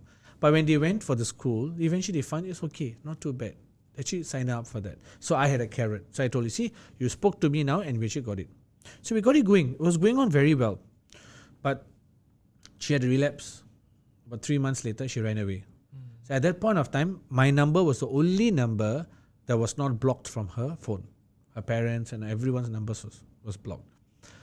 But sometimes we need to use different methods, right? So I need her to come back because I was very worried for her safety. But I actually can't force her. So what I did was, I got someone else to force her. And this guy is a well-known gangster with full tattoos and all that. He's like, 1 or 2 years elder than me. The kind of timer guys, Yeah.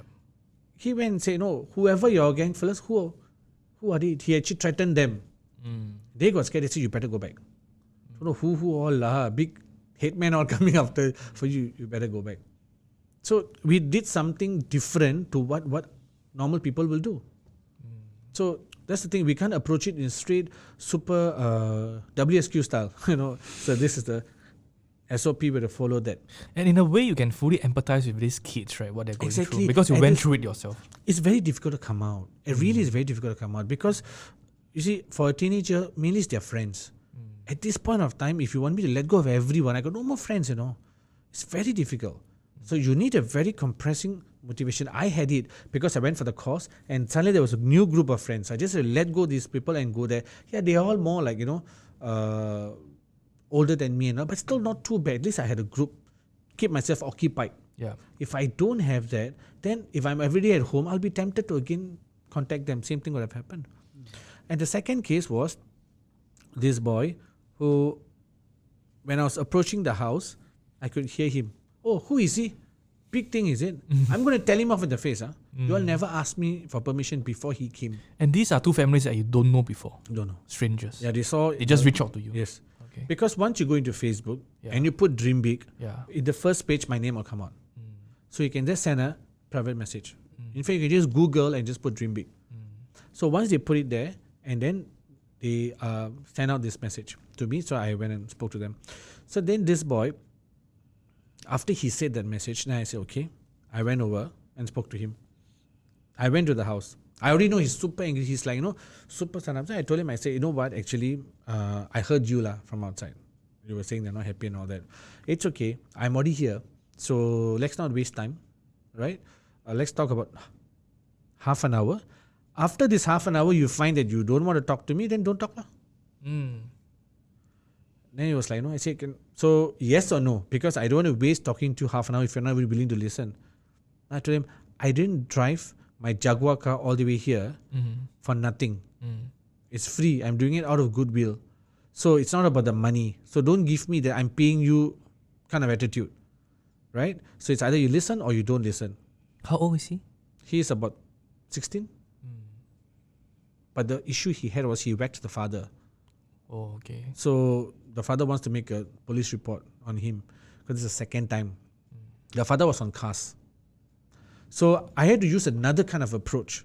Sometimes when they are very hostile, I can't go too soft. Then they will tend to they have already gone to the mode that if I'm fierce, people will be scared of me. Yeah. So we have to go in the mode that, I actually don't care them. Okay, I'm just here for this. You want or you don't want? Don't want me, don't want. Then I was like, okay, fine. Say, unless you feel you are very scared, then okay, I can. So that trigger points, you see, I don't care whether you. So that means I'm not going to force you after that. And you're too scared to listen to me. So trigger points. So they say, okay, fine, listen. I just told him about my story. I told him this is what happened to me. So you want to go ahead now. Your father was going to make a police report. You want to go ahead by all means. And I told him, I said, from what I understand, you're not even in a gang. You are just rebellious. Yeah. You got no protection when you go in. So at least I have some protection. I had some protection. You don't even have that. So good luck to you. So no, I'm okay. I can talk to you. But it's just that I thought you're going to be like another counselor who's going to come and tell me what you're doing is wrong. And I say, actually, to be very, very frank, I don't see what you did right or wrong is up to you. It's your call. My job here is just to understand how we can come out of the situation.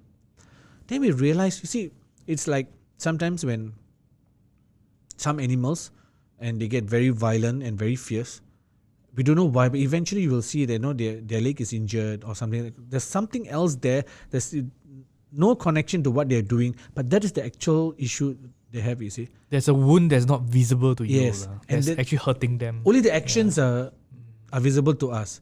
Like that. You know what's the actual problem with the boy? He was in a school, Sec 3, and the school doesn't allow him to wear long pants. He's still wearing short pants. Why doesn't the school allow him to wear? Because they felt that he's supposed to, he has got I think easily about 20-30 days of retention to be completed. Oh, okay. His detention is not gone. He's supposed to come. He didn't go. He always gives excuses. So the school felt that the only way I can punish you is you still will go Sec 3, but you wear shorts. Even when still all wear your short pants. classmates and all your peers are wearing long Yes. pants. Okay. So it's a huge, and they have already communicated with their parents, and the parents are okay about it. Okay. So you just feel there's nobody here to support me for this, and this is so unfair to me. It's so embarrassing. Everybody feels that I'm repeating my Sec 2. Nobody. Nowadays all one standard. But anyway, imagine you walk into a classroom, everybody is wearing long pants. The guys, you're the only one wearing shorts. It's very. I'm astounded. I feel, how can the school even do this? Yeah.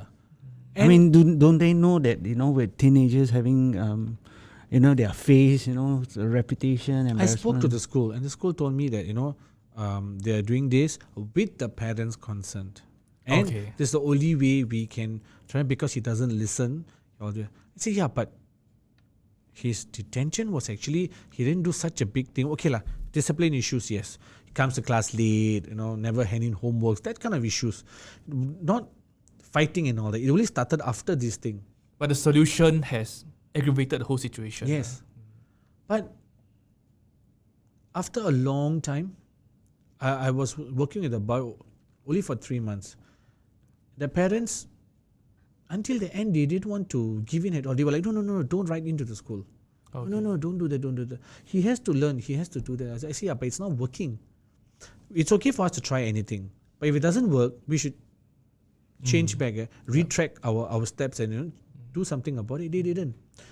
And since I was insisting for them all that, you know what they did? They told me, it's okay, Mr. Steve, thank you very much for your help. You don't have to come back anymore.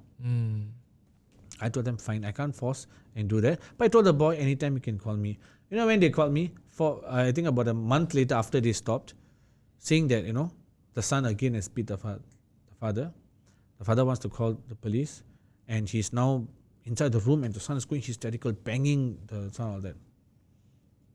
Then I called him, and he picked up. I only told him one thing. I said, listen, whatever it is, stop what you're doing. Stop it, just go and sleep. Right now, I know you're very angry, but don't put yourself into a situation where you are arrested. So all you have to do is just go, just let this moment pass. It's not about you right, they right, who, whatever it is, but it's just a matter of you go in or not. So just drop everything, just go and sleep. And I called the parents again and said, he's just going to go and sleep now. Let him 2-3 hours later, then you guys sit down and have a chat. That's the best you can do. Then I asked them, have they changed the school concept? No, still haven't. I told them, until you're going to address that issue, your son is going to feel that you are his biggest enemy.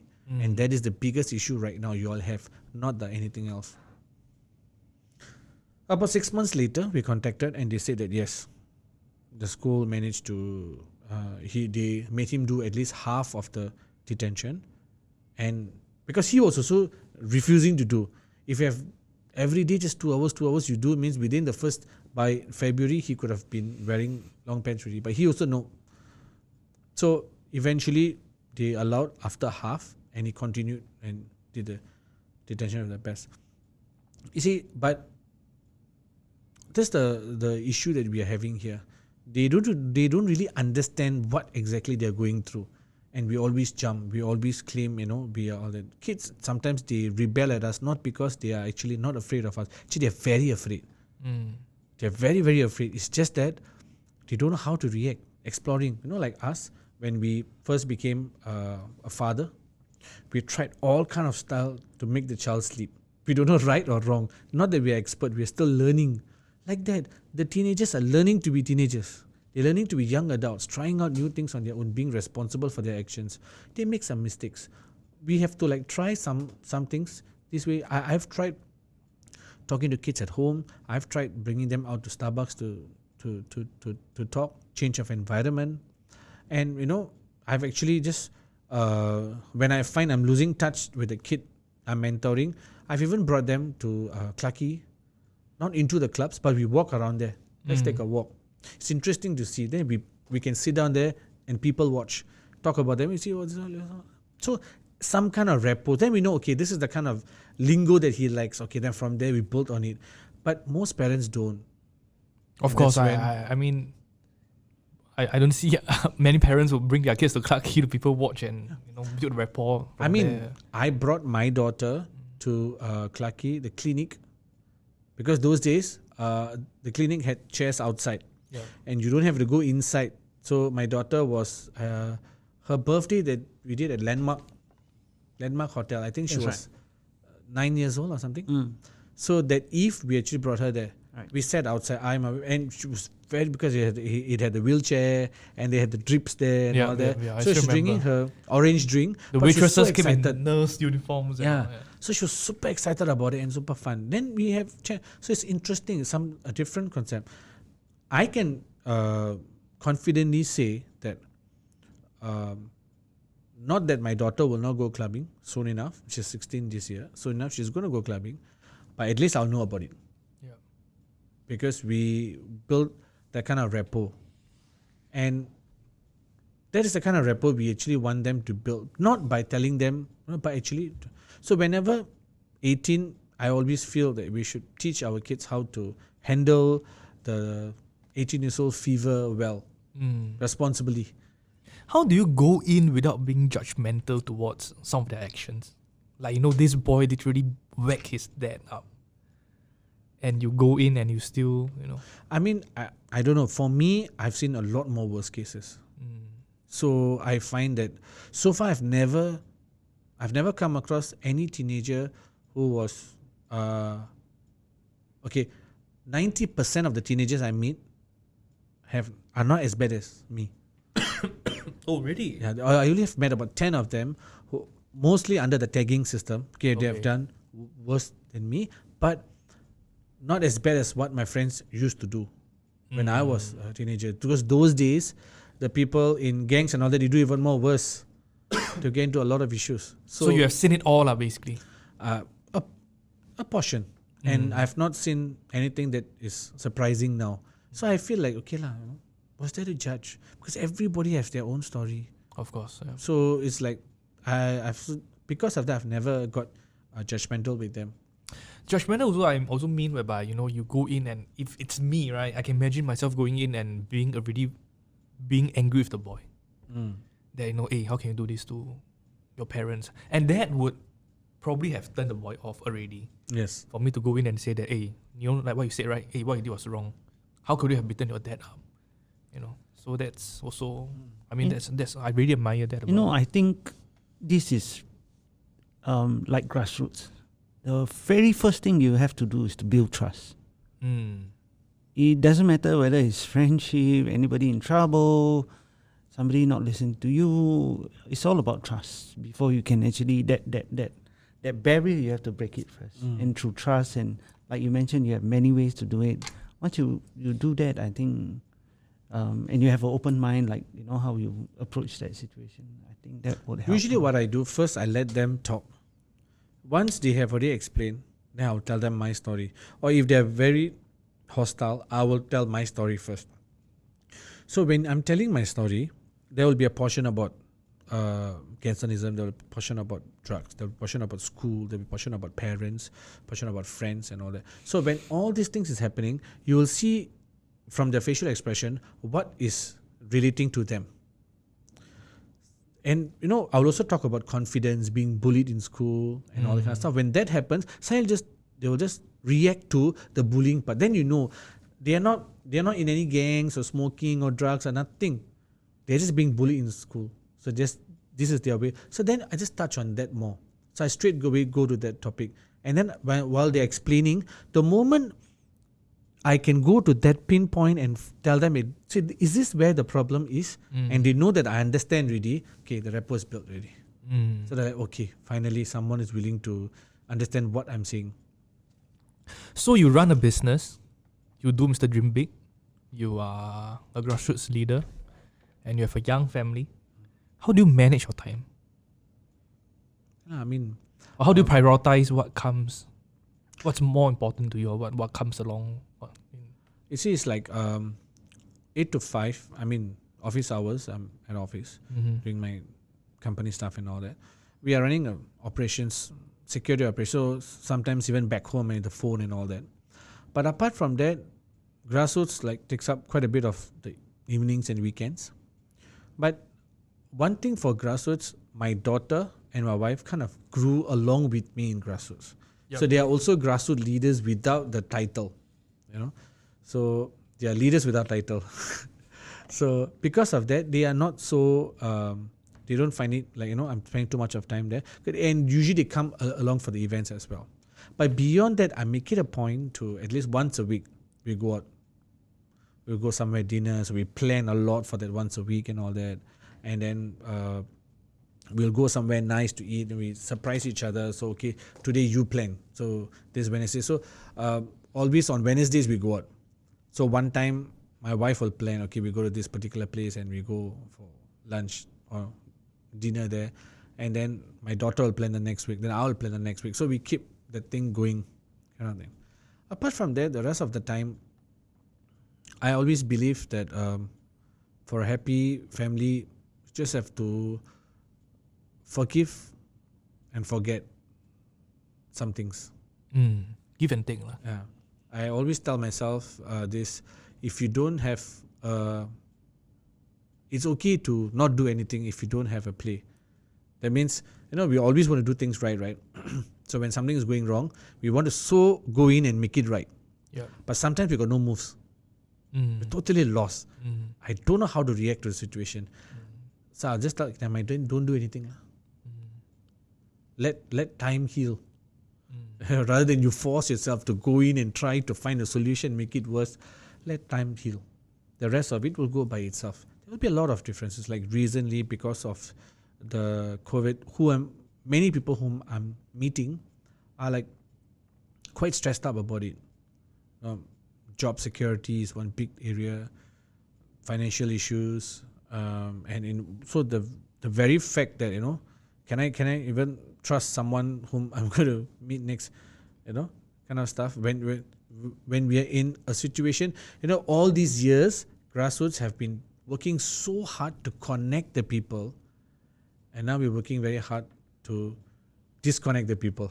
To distance, Yes. social distance. As it is, we Social have a distancing. huge problem of that. People are mainly in their handphones. Remember, we always used to say, go for dinner, everybody in their handphones only. But now it becomes like, that is the best thing to do. So it's a huge depressing time, and I see some people will just tend to sink into that too much. What's going to happen to me next month? And I'll just tell them, what's going to happen to you next month? We will talk about it next month. Because we don't know what. We never anticipated things to become so worse. When this happened in January, I still remember just after Chingay, just before the local Chingay, on that eve when they decided to cancel Chingay, I was like, wow, okay, that's quite bad. February 7, 8, somewhere like that. And then events started cancelling. So I really felt that it's going to, maybe by March, April, everything will be okay. But now things seem to be becoming worse and worse and worse. It is as scary as that. But there's no point getting depressed and upset about it. Just that the only person who can keep ourselves positive is ourselves. Everything else we can hear, we can do. So let's just try to keep on doing that. If someone is very negative in the situation, I would just say distance yourself from them. There's no choice. You just have to keep yourself, because everybody is scared. I don't think there's anyone who's not afraid right now. Everybody is afraid. You're afraid for many reasons. Your safety, your children's safety, your family safety, your job security, financial, a lot. People are saying it's going to go until end of this year. Some people are saying it's going to be until next year. So we really don't know. How much of support can the government also give? Do I have enough savings to cover me for all this while? What if I fall sick or someone falls sick? Those people are doing jobs overseas, so I can't go at all. So there's a lot of questions. So just stay put, stay together. I think lesson here is if the whole nation can try to take it on a positive stride. We all know that this thing is going to be over. We all take our necessary precautions. We all stick to what the MOH guidelines are. I think we should be okay. Yeah, because most of the cases now are actually imported and all that kind of stuff. But there's still some clusters here and there. But it might take a bit of time. But like what you said, there's no point thinking about it. I can just say that, I'm very happy that I'm in Singapore at this point of time. Yeah. Because I just spent 2 weeks last December in Italy. And the way, not just them, many countries are handling. Thank God that we still have a good, strong support system. You know what I saw in CNN just day before yesterday? The nurses in the New York hospital, they have not enough gowns, the protective gowns. They are using trash bags in New York. Yeah, see? One of the most populous and cosmopolitan city. You're wearing trash bags, to protect and serve the patients there. Yeah, they're overwhelmed already. The governor also knows about it. Yeah, so I think we should be grateful that we have very good support from the government. Yep. Yeah. Steve, so last thing, right? Can you share with us one thing that you feel just generally in life is like your best motivation advice? Like how do you, you are doing so many things. How do you keep yourself motivated that you feel that you can share with us so we can be a bit more like you as well? Well, I would say that you first have a purpose in life. Once the purpose is very, very strong, it will guide you along. And whatever happens, what I always tell myself is don't ever give up. Because one thing for me, I've given up a lot in my life before. Given up in the sense of, started something halfway, let go of it. Started something else, halfway, let go of it. Along the way, I've done, so I wasted a lot of time. And right now, make it a point that I don't give up on anything. How challenging it gets, whatever it is, complete it, close the loop, complete, and then you move on to the next one. And just keep going. That's it. But you mentioned for those people who have a purpose in life. My question is, what about those people who don't have a purpose in life? They're not sure what to do. Who feel that my life is like that lah. Yeah. You know, what's there in life? You know? What kind of advice do you think you can You see, advise them? only one person can create that purpose in your life. That's yourself. Right. And I've come across so many people who are so determined not to have a purpose in life because they can find every a problem for every solution, not the other way around. So these are the people who really should ask themselves, how do you want to live their life? If you really want to get something going, you need to have a purpose. But if you don't even want to have a purpose, if you don't have a purpose, very fine. Sit back, draw it up your whole life. What have you done so far? What do you think you can do, you're doing now, and what do you think you can do in future? And then drive up with a purpose. Okay, this is what I want. Purpose meaning not, I want to get $100,000 in my savings, so I want to buy a house or car. That's not the purpose. Purpose is, what kind of person I want to be when I'm no longer around. The legacy that you Yes. And legacy is not about the wealth, it's about the person, the character. And what is it that you want to do that? And when that happens, you find a purpose in life. But if they don't want to do that, they have to do a lot of soul searching because nobody can convince them enough to have a purpose. Sure. All right. I think that was a very inspiring. I mean, I have known Steve for like nearly 10 years. And today I learned a lot more about him. And even what Mr. Dream Big is doing. Right. I had no idea he's like literally being like the kepo who goes to people's house to talk to the kid who has just whacked his father up and talk to the father who just got whacked by the kid. Yeah. One, I think that's a new story for me also. But I knew that he was doing this sort of things through our, our once in a while when we meet up and all that. Steve, so people can contact you. Yes. All this, like, people who are watching this and all, they can contact you and can share with you what obstacles they are facing in their dreams, pursuit of their dreams and all. I have many people who do that. We meet up regularly for coffee, and then of course along the way, usually when I meet them and after they have told me what they want to do, when they ask me for my opinion, I give them my opinion. So some people have changed. Remember we met once. Yes, we met at Safra. Yes. I remember that very clearly. And he was going through with me, I'm quite sure that you want to do this. You sound very clear that you want to do this. That is something that I still remember very, very clearly. Even the table that we sat at, I still remember. Yes. Yeah. I still remember at the end of the talk, you said, actually I came with this mind, with this idea, but you just actually triggered something else. But it was still your idea. It's just that I just asked you why. Okay, but why this? But why not that? But are you really sure this is the one? And stuff like that. And it actually triggered a new entire thing. It was this facilitation process, yes. the thought process and all. That's the only thing that I do. I don't give people idea of how to run whatever they want to run. How to achieve their dreams. But I just ask them, is this what you want to do? And of course, then if those whom I know, we just link them up.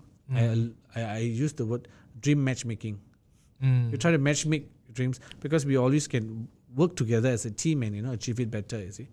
I hope parents listening to this, if you want to get in touch with Steve for your teenage boy or girl, or even teenagers listening out there, you feel interested, you want to learn more, feel free to call him and message him in Facebook. Yes. Steve Saravanan. Free of charge, right? Yes. Yeah, why not? Yeah, but my son a bit too young. Yes. But he's really also an untapped grassroots leader because I bring him everywhere. Yeah, exactly.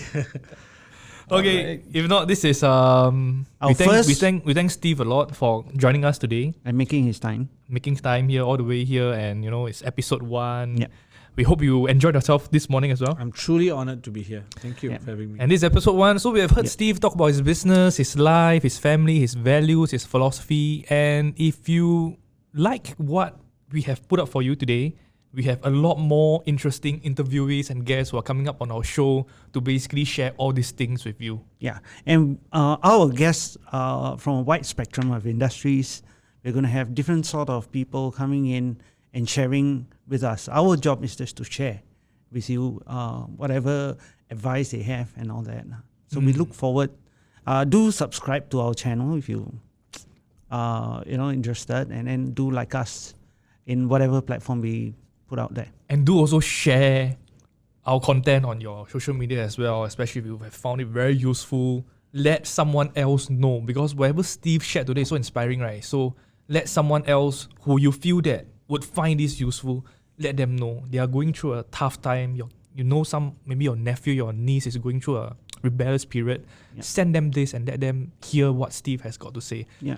And you can look forward to a lot more interesting content from us in this channel. Like what Omer said, please subscribe, please share our content, please comment, please like, please turn on the notifications, and we will come back with another episode of this podcast very, very soon. See you guys. Thank you.